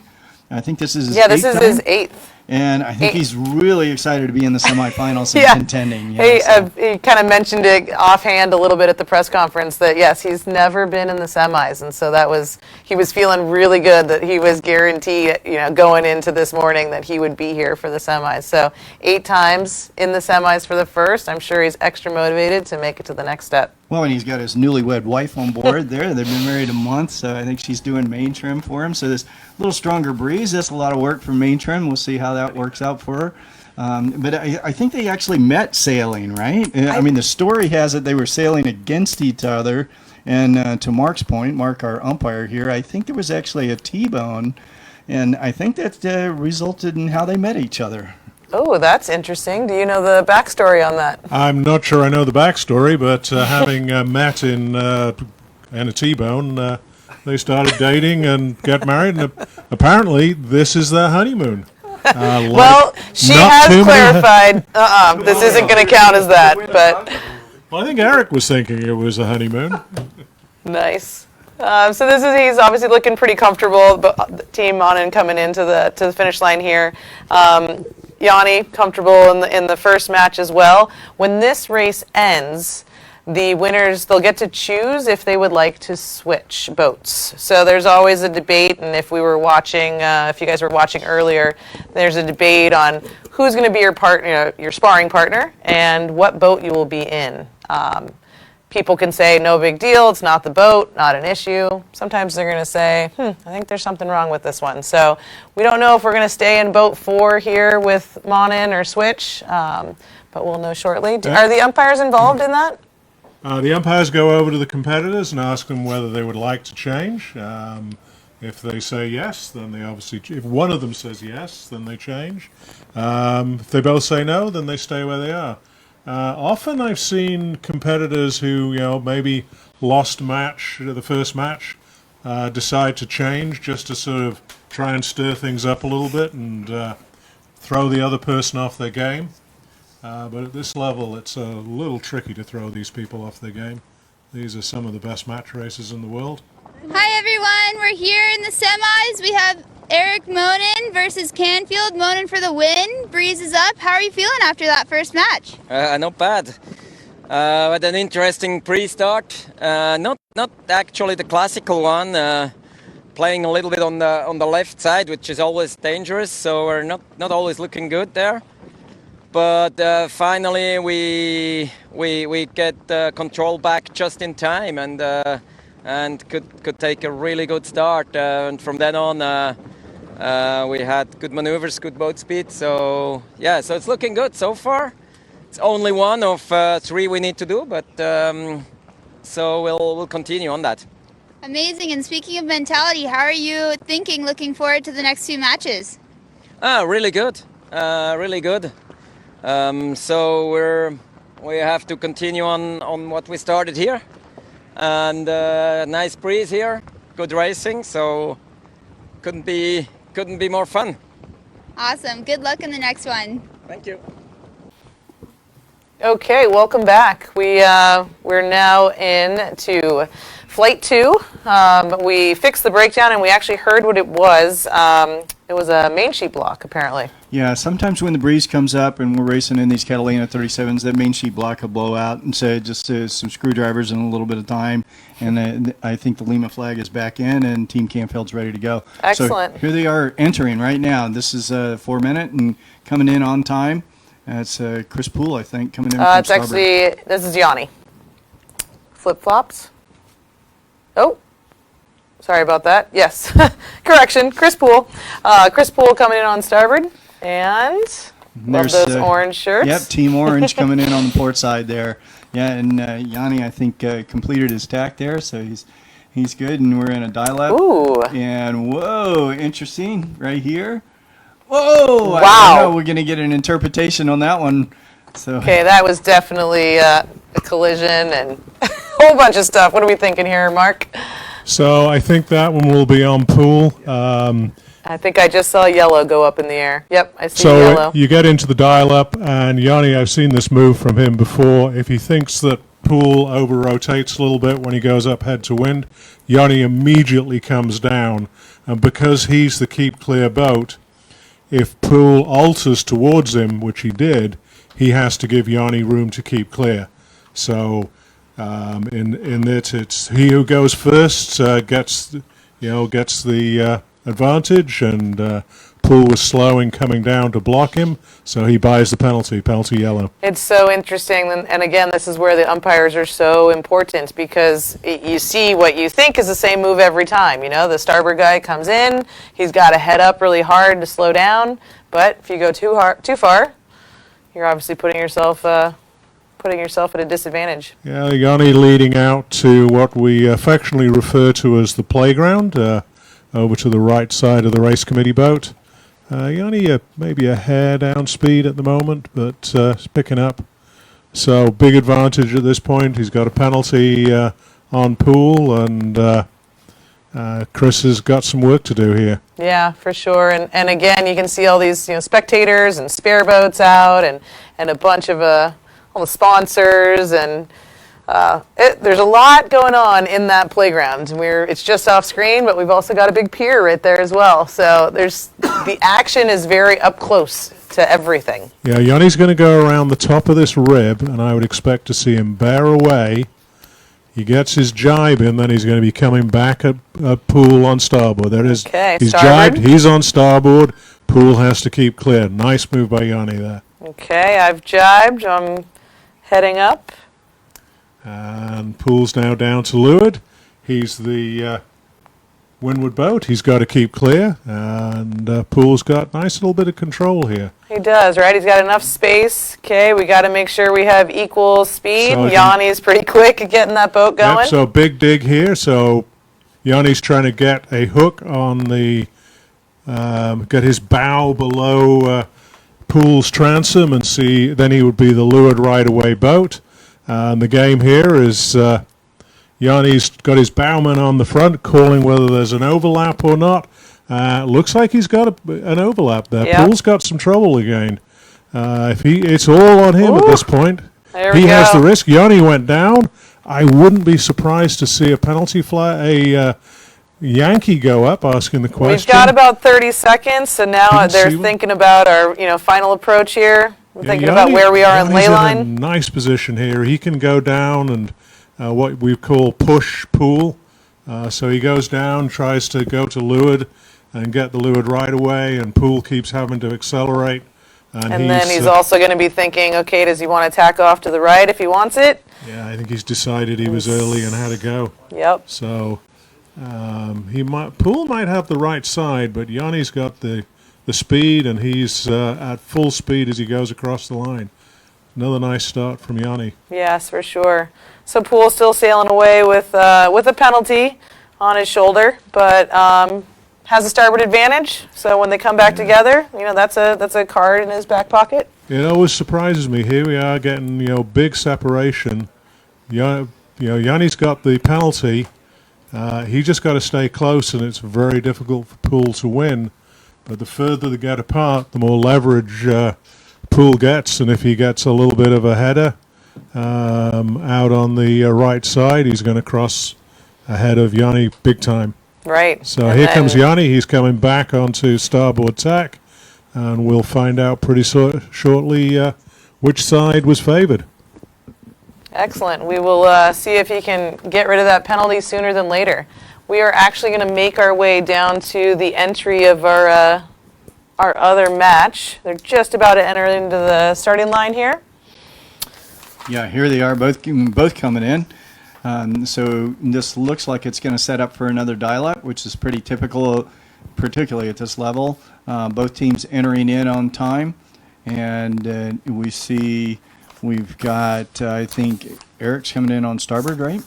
So Swiss team, is on starboard, and Campbell came in and completed his tack. So that was a really good start, that last one we saw. Typically in this breeze, when it's starting to build up to 13, 14 knots, we're typically thinking we want to work, to push, to be that pushing boat, the boat behind. And typically with this kind of breeze, this time of day, we're kind of really looking strong at that right side. We're really watching the right pressure. So we're thinking, wow, we want to be able to tack out to the right, or we want a wide right start. So that's kind of their going in thinking. now the boats are transitioning right now. They came to a full stop, and in this kind of breeze, they start backing pretty good, and you can get them backing really 3-4 knots, so they can actually move quite a bit when they're backing up, and they can accelerate out pretty quickly, and that's what we're seeing with the Swiss team accelerating out, and now Canfield's team is trying to build speed there, and we're going to see if the Swiss feel like they want to come back or do they just want to extend. Yep, for sure. And, this is kind of where Monin, if you took it back to the start just last, was a similar setup, right? We're in trouble. We're going over the top. Which way are we going to go? Monin, I think, is feeling pretty good that he's got the maneuverability and space to be able to spin around, get over to the playground. Yeah, he's definitely opened up some extension there. That last one when we saw that was all in the last minute and all in the last 30 seconds when they were around the race committee boat.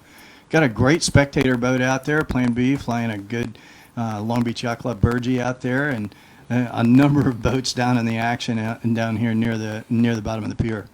And there we have it, and they're coming up on the area there we like to call Pools pylons there, and the buoys that are set off the pier. Yep, exactly. So he's luffing up, basically waiting for Taylor to get back and do a little bit of playing with him. Again, it's making sure we're matching each other's speed. And what will we do here? We're looking at a big speed difference. Taylor's got onto the obstruction line, so he's been able to get to leeward of... big spin to stay below. Canfield, Taylor's got to be careful when he's altering course that violently. He has to give Poole room to keep clear. But nice control here. He's again doing a lot of nice spinning. A lot of spinning and just clear. He's again the leeward right-away boat. Coming up to just about a minute to the start. Quickly, Canfield's, got my claws out. I'm attacking. Yeah, I don't think he now can get to Monin. I think Monin's clear ahead is very close. But I think is just enough gap there for Monin to keep. And Canfield's in Monin's dirty air. Very close. Canfield's really, really close. I think if he swings, he's going to miss. So you can see the pin just into the view. We've got about 30 seconds and definitely thinking about getting past our pin lay. Yeah, nice move by Monin. Got down to leeward of Canfield. Glide Canfield's up. now in a little bit of trouble. There he goes, tacking away. Monin should bear away. Build speed and go, right? We full 17 seconds. Split. Yeah, so Monin, I think, was looking at the time from how far to the line. We've also got a yellow penalty up. Yellow penalty. Okay, we'll check with the umpires as to what the yellow penalty is. We will hear, and it's funny when you were saying, I'm thinking there's enough space for him to swing, and I was thinking in my head, interesting that as a sailor I would say that's not enough room, and as you're saying, you're thinking there is, and again, it's where was the umpire and how much are they seeing, but apparently Monin was definitely to windward and got a little penalty there. So he's splitting off to the right. We've got Taylor coming out here to the right. Monin going off to the left. Monin is holding the yellow penalty. Yeah, it must have been on that lead back. The umpires must have determined that there wasn't enough space and that Monin wasn't keeping clear. That's likely where the penalty occurred. I didn't see the flag.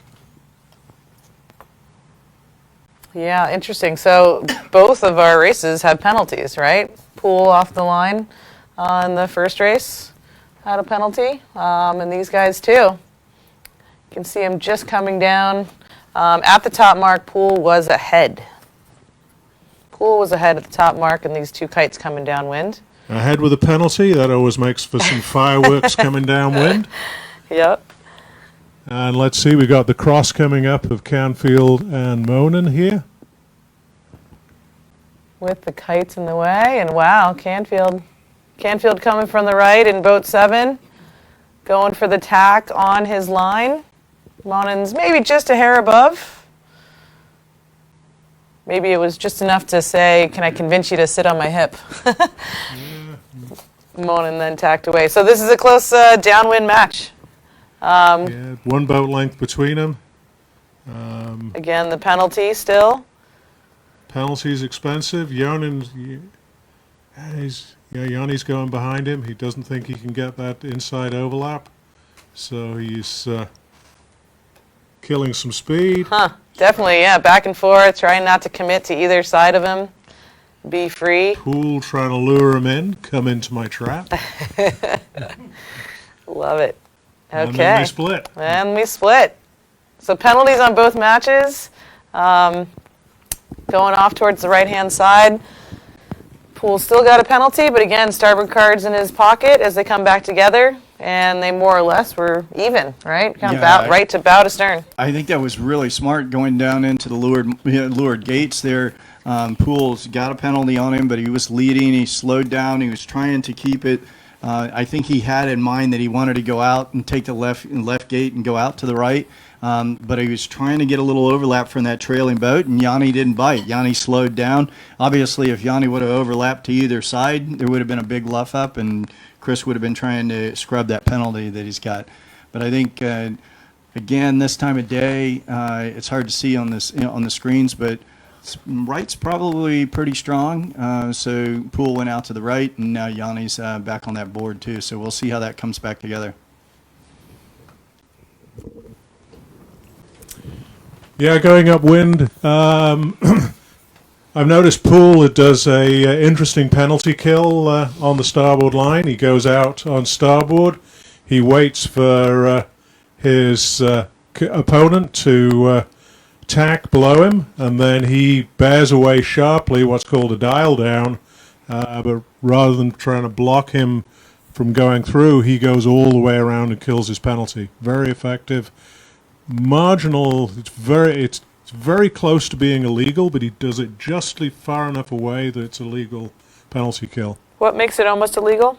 So there's a call, match race call C1, which stops you doing a dial down. I'll just check that number. Might have it wrong. Love it. I love putting umpires on the spot. Okay, we're seeing a cross here. Our yellow boat with Poole with the penalty, but a pretty comfortable cross. We've got a grope, maybe about 2 boat lengths. Easy cross. From starboard, taking the cross and continuing, not keeping starboard. Getting a little relative of where the mark is. Yeah, we're on the drone view right now, and we're getting a little bit of a pan out to see if we can find the Windward Mark here, but it looks like Yanni obviously tacked in there too, but trying to stay out of Poole's bad air there and bad gas, as we call it, as they're moving upwind. Okay, you can also see our downwind kites. They're close. The distance for those on the pier, if you can hear us, the guys going upwind, there is about 3 boat lengths bow to stern as they're all on starboard. Guys going downwind now. Stella kite on the left-hand side of the course is probably about 2 boat lengths ahead, if that. Yeah, the match race call, was actually D6 was the one I was thinking of. D6, for anybody who's looking, a rules buff. That's the one they seem to be trying to do penalty calls on. Very close to breaking that call, but just proves to be legal if you have enough room. Here we go, Poole coming around the mark. Didn't kill it on the upwind leg, so we're going to be fireworks going downwind. Yeah, exactly. This is where we, each boat is, you're trying to think how much distance do you need, right? And what are you thinking, Dave? Does he have enough to spin and win? Well, I think he's going to the lure gate, right? He's going to the lure gate on this one. So is this on this rounding? Or he's going to the finish? This is to the finish. He's going to the finish. Yeah, so this is definitely a do we spin and win. Right. So he's probably thinking as we go down here, probably spinning around the pin, but he's going to kind of watch and see what looks closer as to whether or not he wants to spin on the line or spin at the pin. Right now, in these boats, with this breeze, you can do this. And you can do it with about anywhere from 4.5, certainly 6 boat lengths. And he's sitting on that right now. So Yanni needs to see if he can close up some gap here and make it really tight. Obviously, if Chris doesn't think he has enough room, if Chris Poole doesn't think he has enough room, then he's going to slow down this action and bring it back to Yanni and see if he can scrub the penalty off on Yanni. But I think he's got enough room there. That looks pretty good. By the way, that was a brilliant move that Yanni did at the start. That was totally major league move to get that penalty on Poole. That was really quite a good move. Mark was walking us through that. That was excellent. But, yeah, Maybe we'll if see. we just, since we are watching this while we're thinking he's going to get enough space, why don't we talk that through again? Yanni just said, I'm sending it. I see what you're doing, and he went right down, to go behind him. Yeah, so you go in the dial-up. Blue enters on port, yellow enters on starboard. Blue, as soon as yellow gets blue lined up, blue has to go through head to wind and tack. So blue tacks, gets to a starboard close hauled course, so he now becomes the right-of-way boat. So Poole has to keep clear. He goes up and he goes through head to wind, so he becomes the tacking boat. Yanni, I've seen do this move before. He watches that boat, and as soon as he goes a little bit too far, he goes down. So now he becomes attacking boat. He then becomes the keep clear boat, and now he freezes Poole in that position. Poole can't come back because he's the right-of-way boat without giving him space. So then Yanni goes down, and basically Poole's limited on what he can do. Anyway, here we come to the finish. I love it. Yep. Okay, so it's pretty tight. It is pretty tight. Kill. You think you're going to be able to do this one, Dave? We think about yesterday. Was it Kier? There was somebody that spun and won, right? Yeah, it was Dave Wood, I think. He's doing it right now, and he's going to have to get the kite down. Oh my goodness! So the kite has got to come all the way down below what's called a gooseneck. Oh, are you kidding me? Nope. We're not. Nope. We're not spinning and winning. We are sucking you in here, Johnny. Okay. What are we gonna do? Oh my goodness! Yanni's saying this looks good for Yanni now. Yanni can go over the top. Wow. Okay, we're getting our speed. Yanni is sailing away. I don't know, Mark. Did he clear that penalty? No. I don't think so. So that looks like Yanni should sail away and be able to come clean on that one. Wow. So what? That was crazy. So we thought maybe he had enough to spin. Apparently, as he went to go head up, the kite never really came down. That's how it looked from me. Right, and you got to get that kite all the way down. Halyard was still in, and kite was up. Yeah, I think Yanni closed in. He was about 5 or 6 boat lengths back when he came around the weather mark, and I think he got it down to 3, and that just isn't enough space to get the penalty turn in. And then when Chris realized that he didn't have enough room, it was too late to stop. Right, he can't. So big mistake from Poole. He needed to slow up earlier, and a nice Yanni just basically, took advantage of it. Took advantage and got the second win. Hi everybody, I'm here with Chris Poole after his last match win. Talk us through that decision making during that last race. Well, we thought we had a piece of him. We thought he didn't have it on port, but he bowed down just enough to clear us, and there was a contact, so that came on me because his out was down. And from there we just focused on getting off the line well and getting to the right side, and we stretched from him, and well, the finish was we started to defend, and we heard a whistle and looked back, and the penalty was clear, so we went for the line, and the race committee put up a yellow flag. Well, tough racing, but you got the win. Talk us through your mentality for the rest of the flight. How's it going? Well, the first one was a bit, we had a couple mistakes, but it was all on us, and my guys are great, and they're ready to go, so just take it one race at a time. Awesome. Good luck. Thank you very much. We are getting ready for the next race. Just a quick recap. We left when there was a red flag up. Yanni wasn't so happy with the winner at the finish line. The flag that went up was yellow, correct? Yanni believed that the penalty wasn't spun, but score is standing is the word that we have gotten. Interesting. Yeah, that's very interesting. If he was able to scrub that penalty without going all the way around, obviously that's a quicker maneuver to be able to do it. But from the angle we were at, we couldn't see that he actually got past head to wind, did the tack, and actually had the spinnaker down. So But apparently we were out of position. But we've got Mark. He's flipping through the call book and looking at all sorts of stuff. But we're moving on a little bit. So we are basically everybody's tied. We're going in and everybody's got their guns out. So it's all ones, right? Everybody's got one as a result of that. So, and now we've got next race on. So third coming race. into the entry here. They're coming right over the top. We're gonna get some drone footage soon. Yep, this is Yanni is entering in on the starboard side so he has the yellow pennant out, and there we are, right there at the 4 minute, and he's right on time coming in. And it looks like Poole's pretty much on time on the other side, so we're probably going to see one of those standard dial-ups. Yeah. So Mark, what do you think? We've flipped our sides. How would Yanni play this now that Yanni's the right-away boat. Yep. Looks like Poole managed to tack, so Poole becomes the leeward boat. Yanni luffs, and he's keeping clear. Probably a little upset. I'm sure quite upset. Probably pretty determined to see a yellow flag come up on this, this race. From what we saw on the video, we didn't see it goes through head to wind.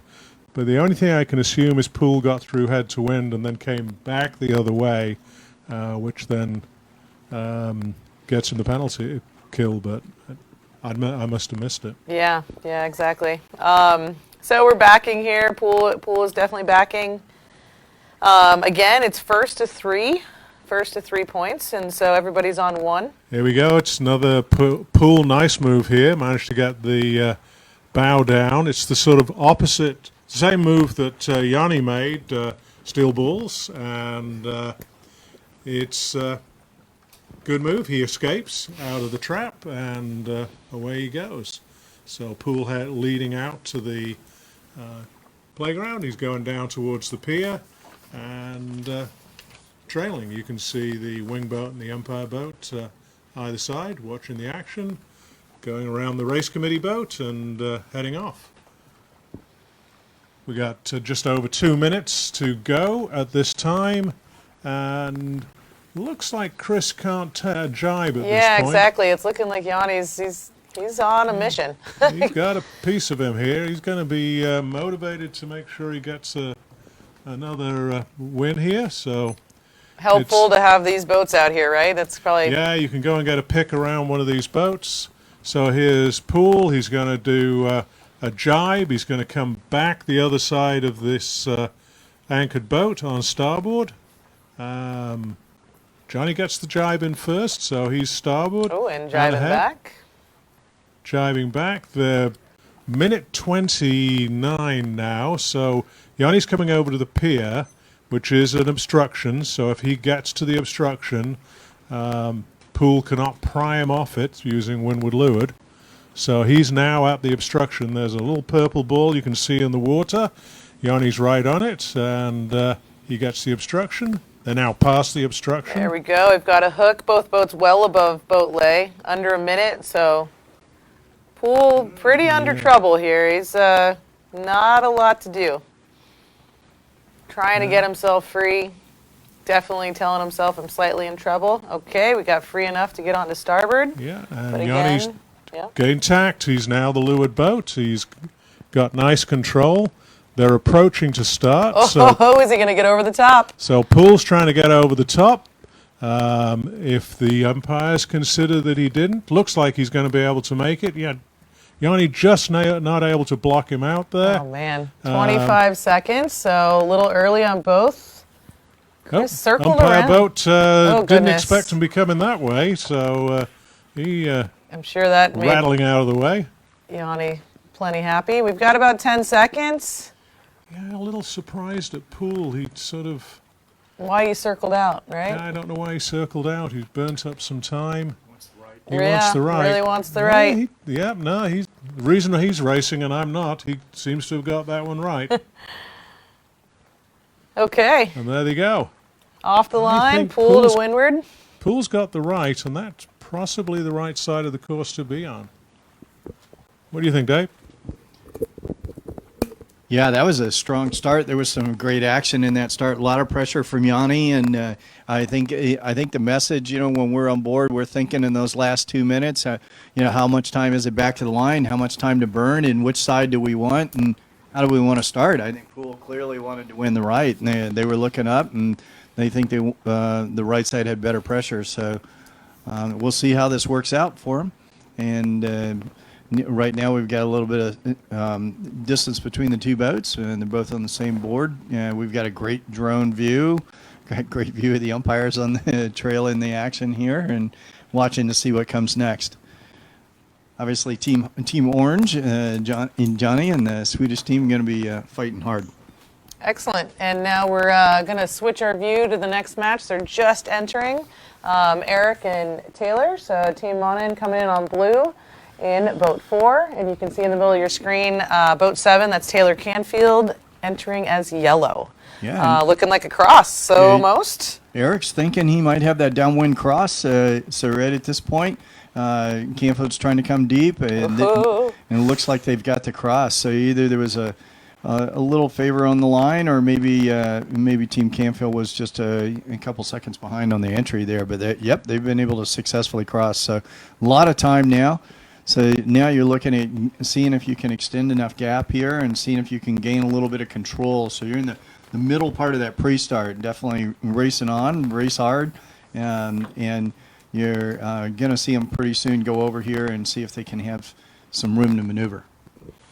Yep, making their way over to that playground again in the middle of all the spectators and spare boats, and using that pier, right? Yep, using the pier, and that's Monin leading.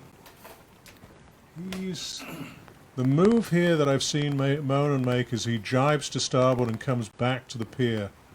But Canfield's gone the other way, so Monin's now tacked. Got to give room for Canfield to keep clear, which he just does. And Luff. Now Canfield's got control here. Monin he does. I tacking mean, away. we've got a fair amount of time still. We've still got about 2 minutes to play with. So, who has control at 2 minutes doesn't always mean a lot for another minute and a half from now. But Taylor loves this pier, kind of all these guys do, but lots of discussion with the umpires at the skippers meetings and such about where exactly this line is and how we use it to our advantage. So he can't go between that purple ball you can see to one side between the umpire boat and Canfield and the pier. Right. Goes in there, gets a penalty. And he's forcing Monin to have to sail up and above. Taylor's happy to let that happen. We still have a minute 30, so there's a lot to play with. Yeah, they're probably 30 or 40 seconds from the committee boat, so they're going to try and find about. I see a penalty up. I have a yellow flag I could just see off the back of that umpire boat. Yellow is Canfield. Mm-hmm. Must have been too close on that jibe when he made the jibe. It was very close. Sometimes there's a little bit of a delay before the flag goes up to confirm, right, with the wing boat and where everybody was and where the overlap was. But yellow flag went up, so here we go. We're playing. We got Taylor with the penalty. Eric coming over the top of the motorboat here. Got about 40 seconds. We using this boat as a pick. Monin deciding he didn't want to go and play with Canfield on that side of the committee boat. Yep. So if he went in there, he was likely going to get locked out by Taylor. So timing of the starting line, for you guys doing your math, it's about 30, 35 seconds. So he is early getting to the pin right now, and Taylor well recognizes that. It's a game of numbers, and you can't be off by a second. So if we're assuming this clock is right on the screen, then I'm freaking out if I'm Monin. Yeah, he's gonna. So it looks like Mona's over, and looks like Canfield's going to be over as well. Let's see what our race committee vote is telling us. Maybe we were okay. No, both snuck in by inches, I suspect. Yep. And we have penalties still up. We saw some green flags and, people throwing some white flags, but all green on that. But we still have Taylor holding a penalty. He is to windward off the line. Clean start by both and pretty bow even. Pretty bow even off the line. Yeah, I think Taylor and his guys, you can see them all hiking out hard, and they're just trying to keep height and speed, try and keep that gap, see if they can stay with this little wide right going all the way out here if they can. And obviously Monin and his guys on the Swiss team thinking the same. They want to sail high and fast, and at least from the angle we got right here, it looks like they're just a little bit bow out. So it looks like they're able to try and work on Canfield and Team Stars and Stripes, but Team Stars and Stripes and Canfield is holding strong there.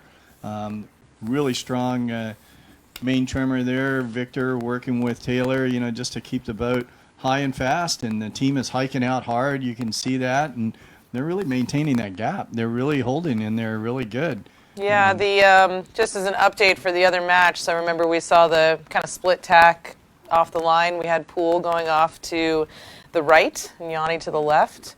At the top, we had Yanni rounding in first. I'm sure those on the pier are watching these kites coming towards you.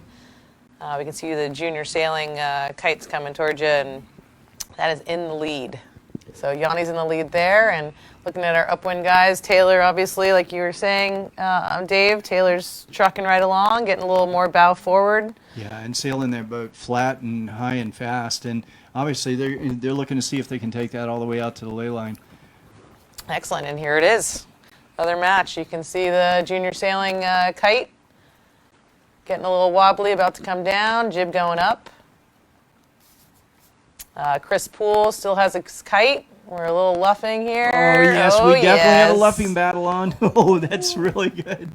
So he pulls the windward boat there, and definitely Johnny and Team Orange is taking him up hard. Oh, this is awesome. And yeah, Johnny's in a very strong position here to keep him out and hold him out. So definitely a big downwind luffing battle. Okay, half a boat length between the two boats for those on the pier. Quarter boat length coming up. Yanni's coming up. This is awesome. What do we think here rules-wise? I see the blue penalty. Yeah, risk is all on Poole here. Poole now coming down, oh, closing the my gap. goodness. Blue penalty, and again, that one big could swing. well be a Poole penalty. Poole already has a penalty, and there's the second. Yep, there's Two the second penalties penalty. for blue. He obviously in the first luff got one, and then there you go. Yeah, Yanni didn't let him go. So Poole's mistake is Yanni went down a little bit and suckered Poole into it. He followed him. He's getting a black. So I was trying to not stop you talking because I love the explanation. But black flag, so this race is over for Poole. He was not happy with that second flag, and there was a lot of talking to the umpire and not spinning of circles. So here we are. We're a little fired up, and Yanni is saying, "Oh, really? Is that how that last race is going to go? We're going to let you know how I feel about that." So the rule again, they got the second penalty. That second penalty was for windward leeward. Yanni went up, released him. He came down. Poole followed him down, closed the gap between the two boats. And Yanni just came up, and Poole had basically got too close and had nowhere to go. You get the sort of first bite for free. Poole gets some love for keeping clear, but when you come back down, doesn't get much love from the umpires on the second. Yeah, it is always, you kind of forget it because you're like, well, okay, I'm still here to windward, and Yanni's like, nope. I know. Why are you coming back here? This is the unsafe space. So then he doesn't take his penalty and argues with the umpires, so black flag. So if you're looking at this race right here, we're zoomed out a little bit, but we've got a yellow flag in the air. We do, and it looks like there's still strong breeze. So, yeah, the windward boat is Canfield there, flying American flag, and he's got a penalty. But he's really holding Monin out, so. We're hoping we hear from our. Here comes the drone. There we go. I love the drone. The drone is just cluing us in. Yeah, coming in here. And we've got some really good action there. And it looks like they're luffing up on it now. The drone's getting closer, so we'll have a better view of this in a moment. Umpires are right on top of it. Beautiful. Taylor is to the right of these two boats. Taylor's to the right. Yep. Strong. not letting him go, heading back down towards him. Staying to windward, keeping him pinned over here. So, reason he's doing this, my guess is he's thinking about spinning a penalty, getting so far away from and over our ley line that we can jibe on the upwind leg. Well, he's getting pretty close here to almost being able to do that. Yeah, exactly. So it's pinning him way out to, above ley line, but having your bow as the windward boat clear so that you can spin behind while your opponent tacks, you jibe, clear your penalty, and lead back to the line in the ideal world. Yep, so the penalty on a upwind leg is a jibe, and the penalty on the downwind leg is a tack. So we're going upwind, so Taylor's got to get a jibe in. It'll cost him 4 boat lengths if he tries to do it here.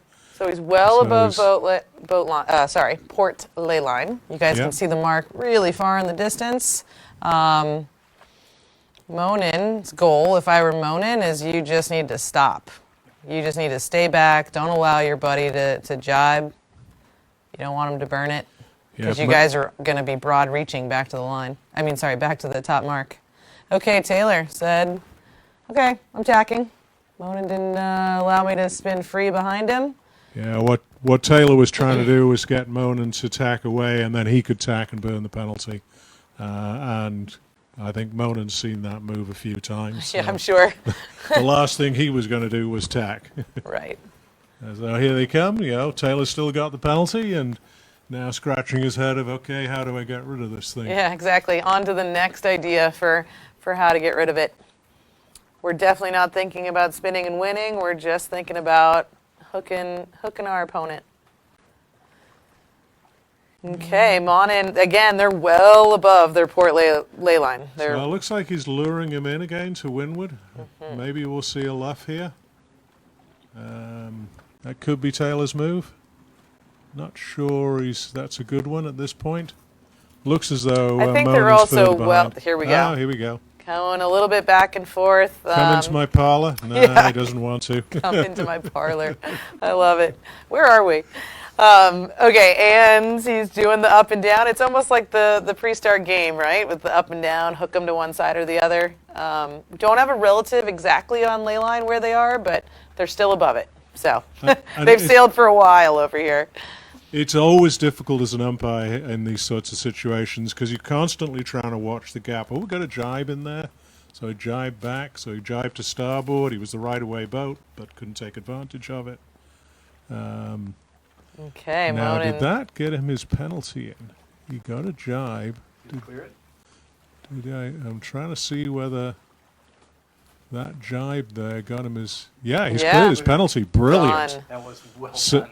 so he got far enough away. He jibed onto starboard, which clears the penalty and jibes back. Great penalty kill by Taylor there. Really, really good. I was just checking that they had. Nope, flag's gone. Yep. That was a superb penalty kill. Yep. So he forced him way above the ley line, which allowed him to come down on a reach. Then he just gets the jibe in front of him and jibe back, and away we go. Awesome. Game on. Yeah. So The now two Monin's games. 1 boat length behind going downwind, and that's a very strong position for Monin. So great stuff. I know, right back in it. Not It literally, we're seeing everything that match racing has to offer in the last couple races. That was a fantastic penalty kill, absolutely. And now he's leading going into the Windward Mark here. But like Mark said, Eric team really close behind. And exactly, we're still thinking, wait, I don't want this guy right on my stern. I'm going to slow that guy down a little bit.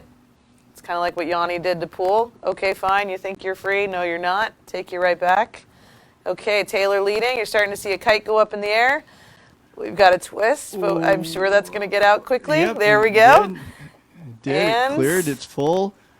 Second kite up at the mark now. And jib's coming down, so game on, going downwind.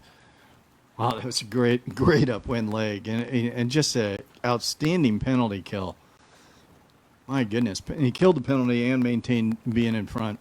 So now it's all about picking when you're going to do that jibe and that downwind battle. So let's watch them closely here. So the tactic here that Monin has, he's slightly to leeward track of Canfield. So he's not got Canfield's breeze, but Canfield has to jibe. As soon as that jibe happens, Monin will jibe on top of him, and he'll block his breeze and should reel him in. So that's what Monin's waiting for. And Canfield's well aware of that's the move because he's made that move many a time. So it's a waiting game. They're going down and there you go. Jibe, similar Simo jibes. And there you go. From that shot you can see Monin's got on Canfield's breeze and he should be able to reel him in. Then we'll get the luff. Just a little bit. Yeah, exactly. We'll probably be right back to the luff. But he's not on his breeze. Taylor is very much ahead with his breeze. Again, those on the pier, you're looking for the kite to kind of wobble a little bit. That's usually what's telling Taylor to head up to get more clear air. Right now, he's probably not on it. There's about a boat length lateral distance between the two boats. So plenty of room for Monin to swing, but there goes Taylor. He's happy to jibe away. Again, it's the reminder of what's the long jibe and where's the race course. If I'm feeling threatened, I'm going to put my starboard card in my pocket and I'm going to get clearer on the long jibe. Yeah, I think Taylor was starting to get a little nervous, edgy about where Monin was, so jibe away, try to clear your breeze. Here comes Monin back again. And I think Taylor's away. Not sure Monin's going to get to him. He'll probably jibe back in a couple of boat lengths if he thinks he can get a piece of him. And no, he's keeping going. So he obviously doesn't think he can get to Taylor from there. And we're also thinking about, which way are we going to round and what's our exit here? What do we want to keep in our pocket? Looks like we're doing a left-hand turn. We're going to take the right-hand side of the course as the leader. And Monin agrees, I think, and he's going to follow him around. Oh, no, he's going to the other mark. So he's roll the dice, see whether it works on the other side. And but the right has been proving pretty powerful. It has. Here comes Taylor. He's come back across to cover Monin. So that's a good move on Taylor. Is keep yourself between the man and the hoop. And here we go. Interaction again. I'd expect to see Taylor tack to cover in another 1 or 2 boat lengths. There we go. Nice tack. Puts the cover back on, forces Monin back over to the left again. There he goes. And you'll see this cat and mouse carry on. Taylor will make sure he gets up to speed. As soon as he feels he's got good boat speed, he should go across and cover. He's keeping going a little bit longer than I would expect, but... but it's a little bit of, we go bow even, right, and just lateral, climb yourself up the ladder and get to the right side. There we go. Nice. So now we're, draw a line right there. We're pretty bow even. We're comfortable. Worst case, there's a huge left shift. You can still protect yourself. The decision making of everybody, sitting there on the rail. Bow even, lots of lateral distance between the two boats. Canfield, no penalty because of that. Pretty clever little, the first mode of, okay, I'm going to jibe, circle around and pin you didn't work. Okay, we're so far over ley line, we'll get the jibe in anyway. Yeah, on the way back. No, it's really well done, and Eric and his team did really good to deny him of that. We were in a close match last weekend, and we were able to scrub a penalty off on Peterson that way by being able to jibe inside that, and Eric wasn't having it. He wasn't tacking away, and Canfield really turned in a brilliant maneuver there, and now it's opened up nicely, extended a little bit on that right side. And he just keeps pushing Monin back to the left side, and he's taking everything the right side has to offer. Right. So just tacked right on his line. That's kind of this is a textbook match race beat. You like your side, you go bow even with your opponent because you're on the side you like. If they're heading towards the side that you want, you go right on their line. Get them out of there. So again, it's going to be pretty difficult to get around Taylor, I think, on this beat. But as we get up to the mark, I'm sure we'll see some more action. Yeah, it's a great group of sailors on both boats. Really strong team, and they did exactly what you just said, Molly. They went out there, got bow even, and now they're just climbing the ladder. So this is really strong. Both teams, nobody's giving up on either boat right now. They're going to fight for every opportunity they can, see if they can scratch it back close for that last down one red. Yeah, and as these guys come back together, we got a minute just to do a quick recap of the crazy race that's no longer happening right now. Yeah, a bunch it of was penalties. interesting. Bunch of penalties. That second penalty, Poole sagged. So you get Yanni comes up, luffs. Poole responds and keeps clear. Yanni sort of releases him, comes down a little bit, and it started to take a spinnaker down, and then Poole came down, and Yanni thought, okay, I'll go get you again. we'll go get you again, and you don't get as much protection the second time on the left because Poole's put himself in that position, and Yanni just comes up and buys the penalty, and then he just starts arguing with the umpires or unhappy with the call. It's really hard to keep your cool sometimes. I pride myself on being able to be pretty mellow when we're racing, but I will have to admit there are times that you just can't hold it all in. Taylor, obviously around here, the Stella Kite flying. Monin is just coming up to... Big lead here. Just coming up to the mark, another boat length away. Bow is almost at it. Pulls up, getting ready to set. Turn in the corner. Yeah, there have to be a big mistake here by Canfield to let Monin back in. Coming down, probably six boat length lead. Yeah, it's definitely a hard one to close up. But again, I hate to say that it is never over till it's over. But this was that beat was a pretty textbook beat by Taylor Canfield and team, keeping the side they wanted and extending with it. Oh yeah, certainly. If I'm helm on the lead boat right now, I'm feeling pretty comfortable. So I think Team Canfield's feeling pretty strong on this race as it finishes out. Eric's going over here, quick jibe, see if he can just find any pressure. Obviously, this time of day, we're also getting a lot of pressure rolling in, so the trailing boat gets some of that pressure, but that's a pretty big gap. I do think this gives us a moment, though, to point out our sponsors again. You can see them on the kites. These are some of our big sponsors. F&M Bank has been a great sponsor for us. In fact, I think they were out on Victoria, one of the boats on the water, earlier this week. They had an outing there. Victoria is out hosting VIP guests out on the water, so you can see the action out on the water. And that's Victoria Campbell, one of our big sponsors as well. And then Stella Artois, of course, the great beer that everybody's been enjoying all week. But F&M Bank has been great for us all along. Good sponsors. So it's nice to see their spinnaker flying and flying strong there with the Swiss. Obviously, they're trailing in this one, but this is still a close match overall. Yeah, the Grand was our Poole's kite in the other match. Right, another one of our good sponsors. We really appreciate the Grand as well, and it's great when we can spotlight their logos on the spinnakers, so everybody gets a chance to see that. Yeah, while I have you, Mark, and we have a half a second before we get into the next action, the umpire team, it's a big team. There are a lot of you. There are a lot of us. You have 2 umpires per boat. Plus you have a wing, so 5 matches during the round robin. So 5 umpire teams plus a wing. So that's and the wing is the boat that calls the overlaps.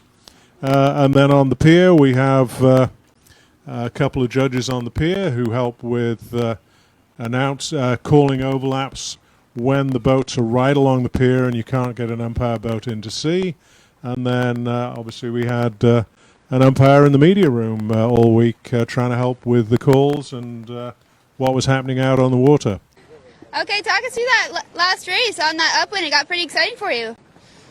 A great race, obviously. We're going to have a lot of tough races with Eric Monin, but, the guys did a great job, and I made a small mistake in the pre-start, got us a penalty, despite them telling me 100 times not to. So, these guys never give up, and they work hard, and we just had to keep pushing, and we're always looking for an opportunity and to catch them off guard, and We ended up over by the oil tankers over here, so it was a good opportunity for us to get 2 jibes in, and I think it caught everyone off guard, including the umpires, so good way to kill the penalty. Amazing. And what was that penalty? Just a mistake in the pre-start on my part.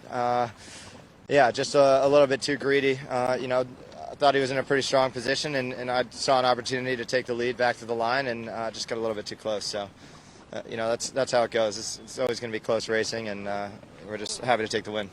Awesome. Well, good luck on the next one. We're all watching. Okay, here we go for the entry. We've got Poole entering in on yellow. This is a must-win race for Poole to stay alive, and Yanni is entering in on blue.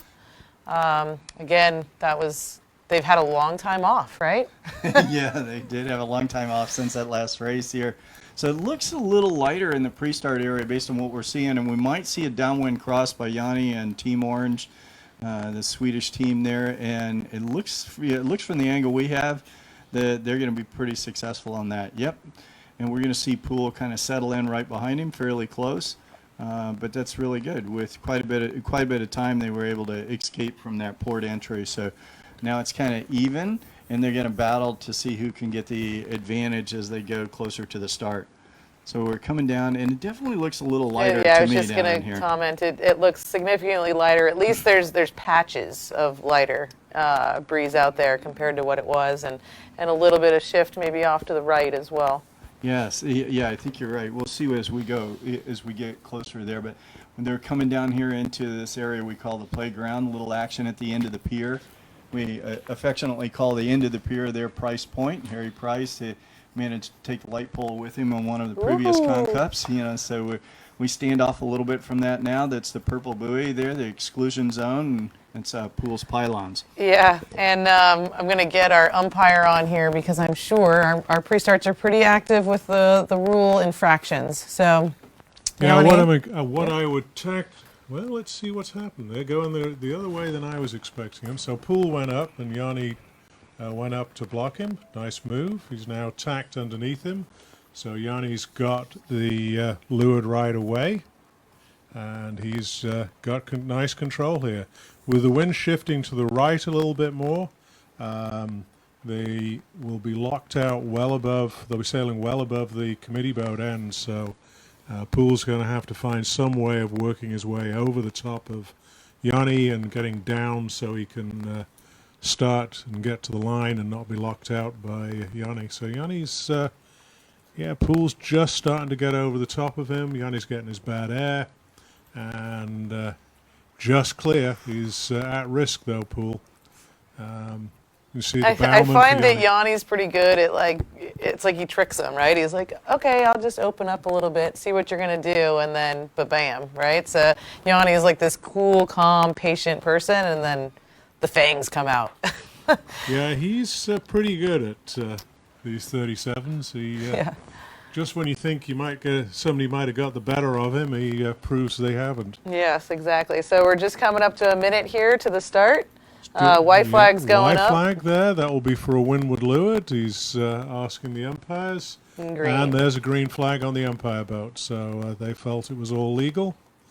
Poole trying to figure out how he's going to burn 50 seconds. You can see the starting line is not very far away. So right, and with that big right shift, we're no longer playing right in front of everybody watching on the pier. We've got to shift down a little bit so that they can actually be inside of the boat ley line. Yeah, Poole's going to have to be a little bit careful if he tacks. Yeah, don't go too far. Yanni's going to have him on a starboard tack. So here he's coming up. He's luffing, tacking, and now he is on starboard. Yanni's tacked underneath him, figured he couldn't get to him. And we got 15 seconds. Looks like both boats are going to be pretty much on time. Maybe Chris has a slightly better start here. What do you think? Yeah, and he has the ability to kind of get rumbling down low a little bit. But there we go, and we're up for the go. And it'll be interesting to see. Chris, if he feels he's got control of Yanni. Oh, both boats over, I think. Oh, yeah. They got going early. Okay, so this is a blue and a yellow. And penalty. There we go. And there's a penalty. Yellow penalty for Poole. Yellow penalty for Poole. Boat's over. Poole comes out of this a little bit stronger simply because he is able to exit off to the right and should have more room to speed build, but looks like with that big right shift, he's not even able to get across the line. Huh, that's interesting. Not at all what I expected. I love match racing, right? It's just, it's never over, and you hope it to be textbook, but look at this, right? Yeah, trying to find out from the umpires what the penalty was for. And as soon as we find that, we'll let you know. And here comes the next match. Excellent. Look at this. Entering boat 4 here. Oh, the drone is, there we go. So boat 4 is coming in on starboard. Monin, like you said. Monin. And Canfield there, and looks like it could be a cross below again. It's definitely a right shift. We've got a boat favorite here, folks, right? Both boats over. Both boats from the pin have crossed at entry. And our weather guy, we're hearing that it's dropped a little bit. They seem to have stopped racing. Yeah, maybe it's postponement. Something's good. I think this right shift is too much to be happy with. Randy's saying, hold on a second. Yeah. Yeah. They postponed. Yeah, so there's a international code signal answering pennant flying, which is referred to as an AP. So they postponed this race. Race committee will be adjusting the course, and the other match will continue. Mark, I love how you say that. It's just so nice. The answering pennant, I can't say it as nicely as that. But yeah, so big right shift again. So with the first race still happening, both boats are over. I believe we saw a penalty, right? We don't quite know what the penalty was for, but we're going to get updated. But with the big right shift and being over, it caused Poole to be well to the right. So big right shift, your Poole's still very much alive. I mean, look at the distance left to right of the two boats and being to the right. Poole is probably feeling actually pretty good. Yellow flag is still up. Yeah, that's a huge gap. That would be a huge wide right that he's carrying up the course there on this Windward, and obviously that right shift played a factor in that. But I believe Poole he's yellow, and there was a penalty on him there as they were approaching the start line. So we're trying to get some clarification on that. Yeah, and I think, I mean, with this much distance, you know, we talked about what Taylor was going to do with Monin, and if he was going to be able to spin and then sail. Right now, I think that's what Poole's thinking as well. Yeah, if Poole thinks he's got a big enough gap, you're going to see him bear away. There you go, there doing he goes, it. Bear away. He's going to jibe. So there's the penalty kill. Once the boom You'll comes see the over. yellow flag go down on the umpire's boat. There'll be a whistle. Beep. And we should see that yellow flag disappear. There we go. And now he's got Yanni covered. And he's Great move. clear Kristen. ahead, no penalty. Yeah. We've got a boat length and a half between the two. Yeah, the good news is I've seen Poole kill a lot of penalties like that. The bad news is he's got a lot of penalties. Well, you learn from all those times that the calls don't go your way. So obviously he remembered a great way to burn it off. So close ahead here. Yanni is just behind. It's thinking about how windy it is. I don't have a number for you, but looking at the people on the rail, we've got everybody up on the rail, maybe about 12 knots or so. We saw it get up to 15 at one point today. I think we're getting closer to 11-ish or so. It's definitely dropping down a bit. And the big right shift that we saw is probably 2 to 3 boat length lead that Poole has got. Looks as like he's a little bit to weather. But I think both boats are making, looks like both boats are probably making I think they're going to yellow mark, so are they going to, I'm just trying to figure out which mark they're going to. I think they're good. I think he's well over ley line. So there he is, going to the red mark. Yeah. So he's going to have quite a nice lead. He may be able to protect that lead pretty well downwind. He's got a big enough lead that... you know what? No lead is big enough. Yeah. I wouldn't even, don't even go there. I'd be sort of okay with it, but Yanni's going to come back. He's Yeah, going to try and block him down. Yep, it's Yanni. You just never know. So, excellent kite set there. Yep. Really nice job. So again, big right shift. They were already racing when it happened, so the race committee isn't able to adjust for it. Expect a really long port for these guys, right?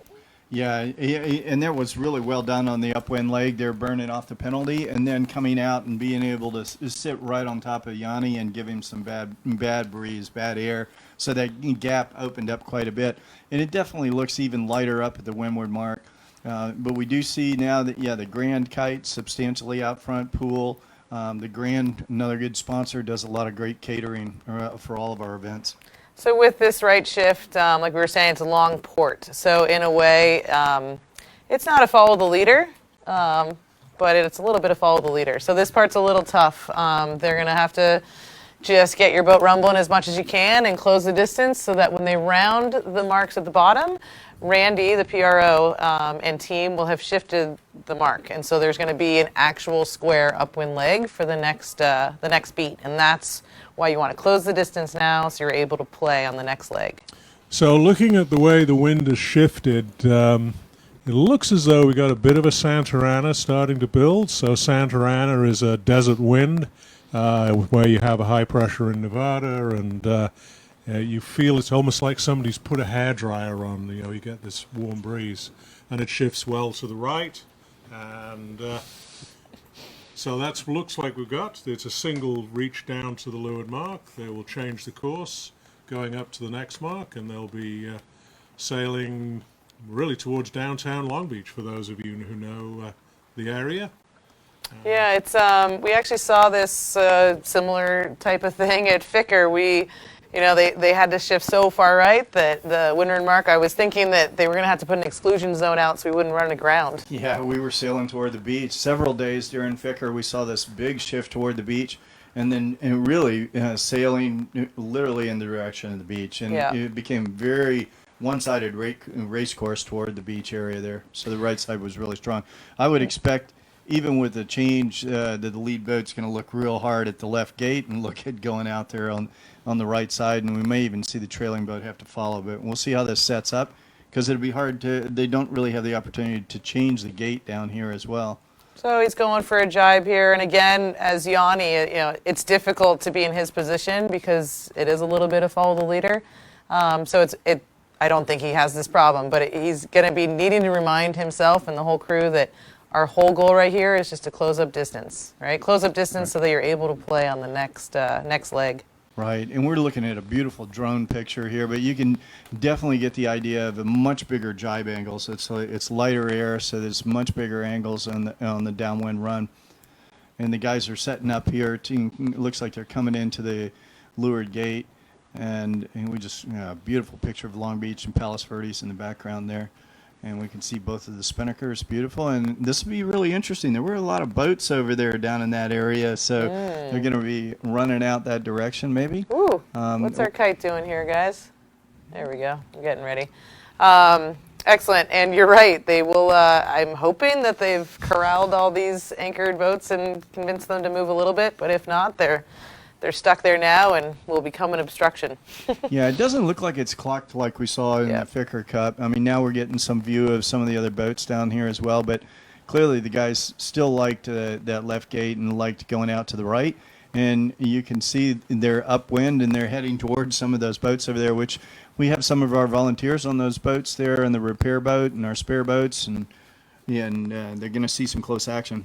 Yeah, for sure. So for changing the course, what needs to happen? What are the sailors told if they do decide to change? So at the mark that you're changing the next leg at, the race committee display a International Code Flag C, which is blue, white, red, white, blue, with a numeral pennant underneath it. It's indicating match 1, and tells them where they moved it. So they've moved to the green, to the starboard. So they're going to a new mark. They give them the color of the new mark. I can't quite see which mark it will be, but on the basis that they went round red to start with, likely going to be green. And you got the spectator fleet in the middle of the beat now. I know, it's pretty exciting. So the spectators are going to get a great view with the match going straight past them.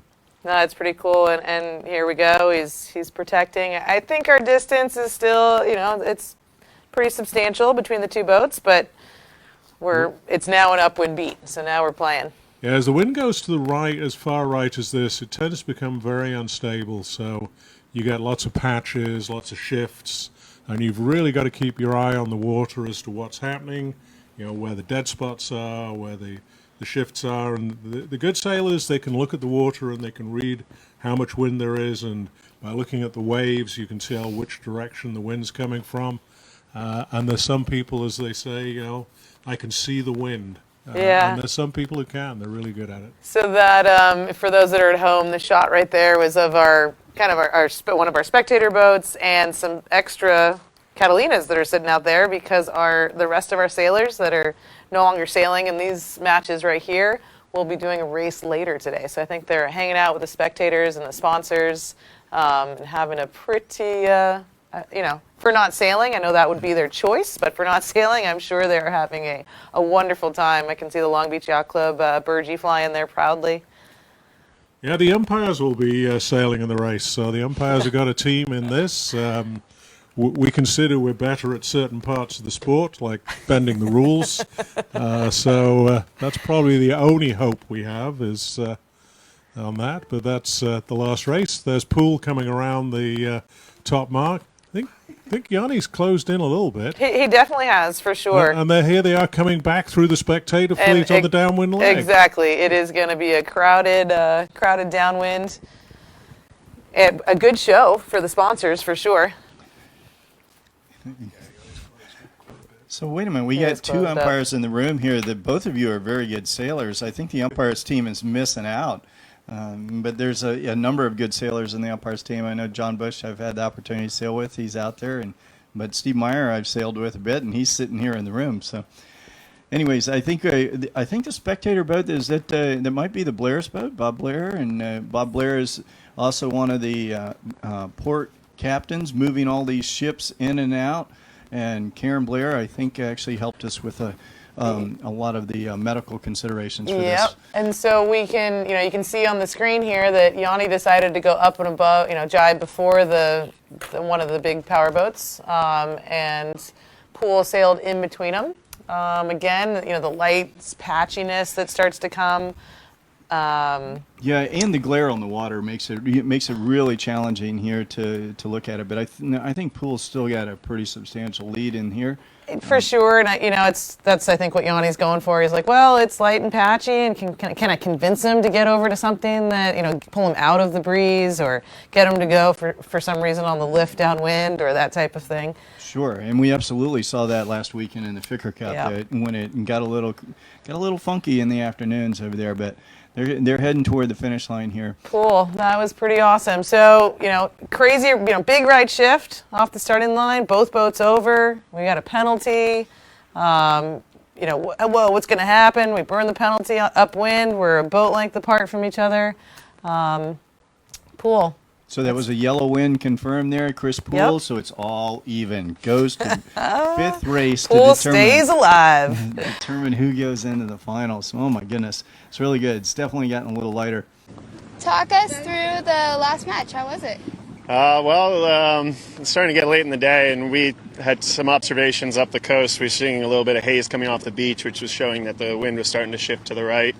So we were kind of wary of it, and the pre-start, Yanni got the first low cross I think I've seen all week, so showing what we were seeing, and then the pre-start, we were happy. We got the Windward with a start, but we were both over the line early, which I think was actually what got us there. We had a penalty, bow to stern contact, but for some reason it was on us as the boat. And look at this, we are back, and we are just about to start the infamous race to the bar, which some might argue might be the most important race of this evening. Mark, what exactly is about to happen? And we are getting close to the start. We're within a minute or so, or maybe 2 minutes. Yep, so this is a fleet race. Fleet race take place under a slightly different set of rules for those who put their head in a rule book once in a while.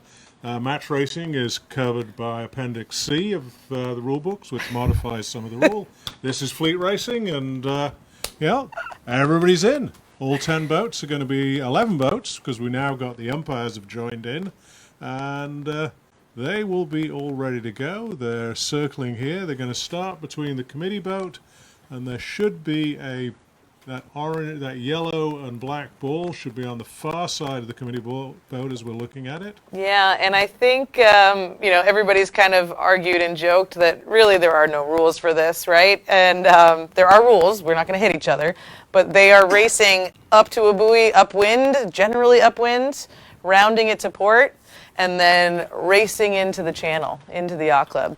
Looks like we're definitely getting close to a start. We're pinning people above boat lay. We're nice and close. One boat coming down with the spinnaker up. Up. Maybe that's the umpires. It could be. I've heard that some people sometimes start with the engines on if it's light enough. Oh, looks like we're on a downwind start. Hey, Here we go. look at that. So maybe there's going to be an upwind, Mark. Who knows? There's going to be something out there that they go around.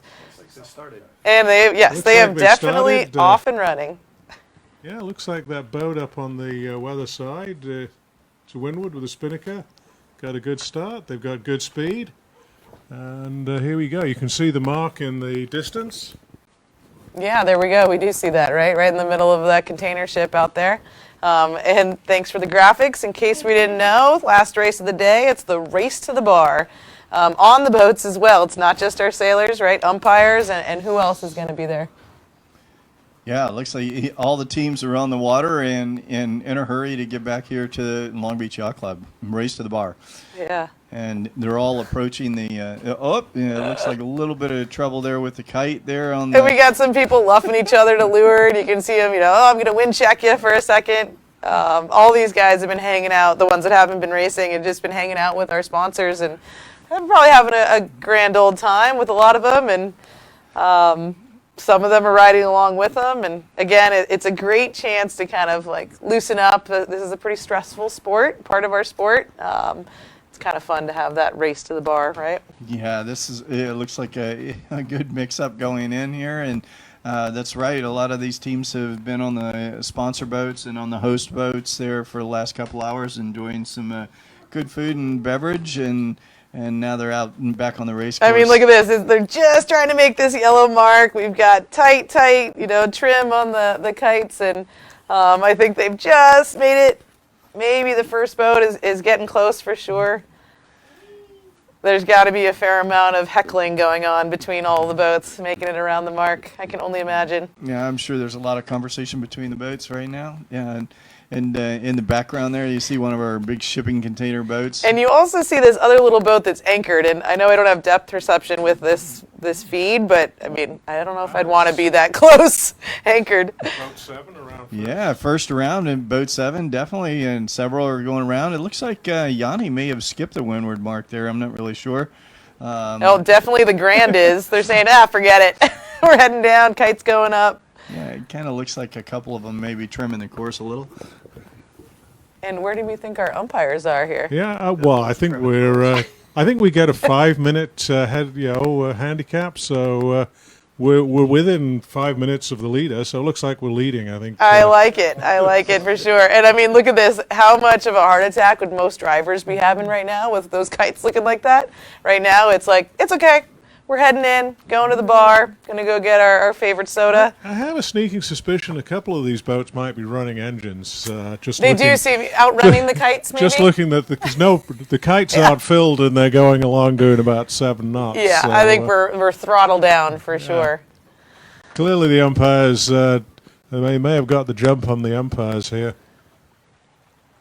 Yeah, I love it. Taylor looks as though he's leading. The umpire's got to be boat 11 because that's the only one that was. Boat 11. I haven't found boat 11 yet. Well within the 5 minutes. Maybe they left for the bar early. Yeah, that's true. Maybe they're already on their way in.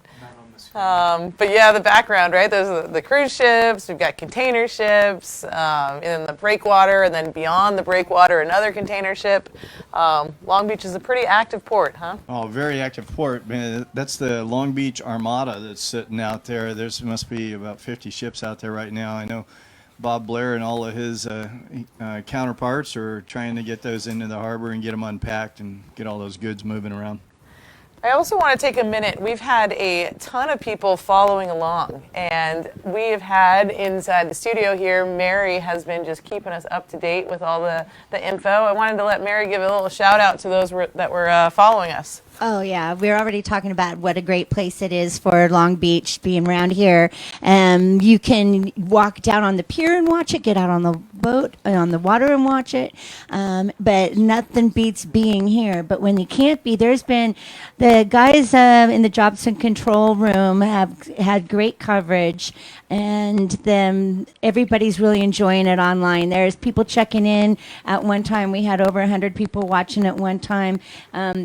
We had Linda and Anna and Annabeth and a large contingent of Denmark people watching the semis Nice. earlier today. And then we had Goran in Canada and Isabel from Spain and Bruno and his friends in France and another wonderful person from Jordan. And there's so many people that are online watching this, giving us some good feedback. And then sometimes, letting us know what they don't like. And we try to do our best to make it all better. feedback is good. Yeah, we'll we take love it for feedback, sure. constructive criticism. So it's been really fun getting to be a part of that, and it's wonderful that the guys are doing such a great job to bring this fun race to you. Awesome. It's really great. We love that you guys are following along. It looks like race committee is now in the race as well to the bar. There goes our signal boat. Yeah, they look like they're full speed, throttle down. Yes. This is a good opportunity to give a shout out to a number of those people. We've got another one that's usually here all the time. Scott Dixon's usually here with us. He's down in New Zealand, lockdown, and we really appreciate him listening in and texting. And I know there's a number of others that are typically here and weren't able to get here this time. Ian Williams over in the UK and a number of others that we're glad to hear you listening in. So, yeah, and if you're out on the pier again, take some selfies and post them up on your Facebook page. Yeah, we still have a couple feeds up. It's as we get down to the, these guys are starting to get in towards closer and closer to the channel, but you can see we're stretching out and we're still fully racing to the bar. This is an important one for sure. You can see this one guy almost wiping out. Yeah. Yeah, so the boat handling is a bit challenged on a few of these, but yeah, they're hustling their way. Should be here in a little while, and they look like they're anxious to get here. Awesome.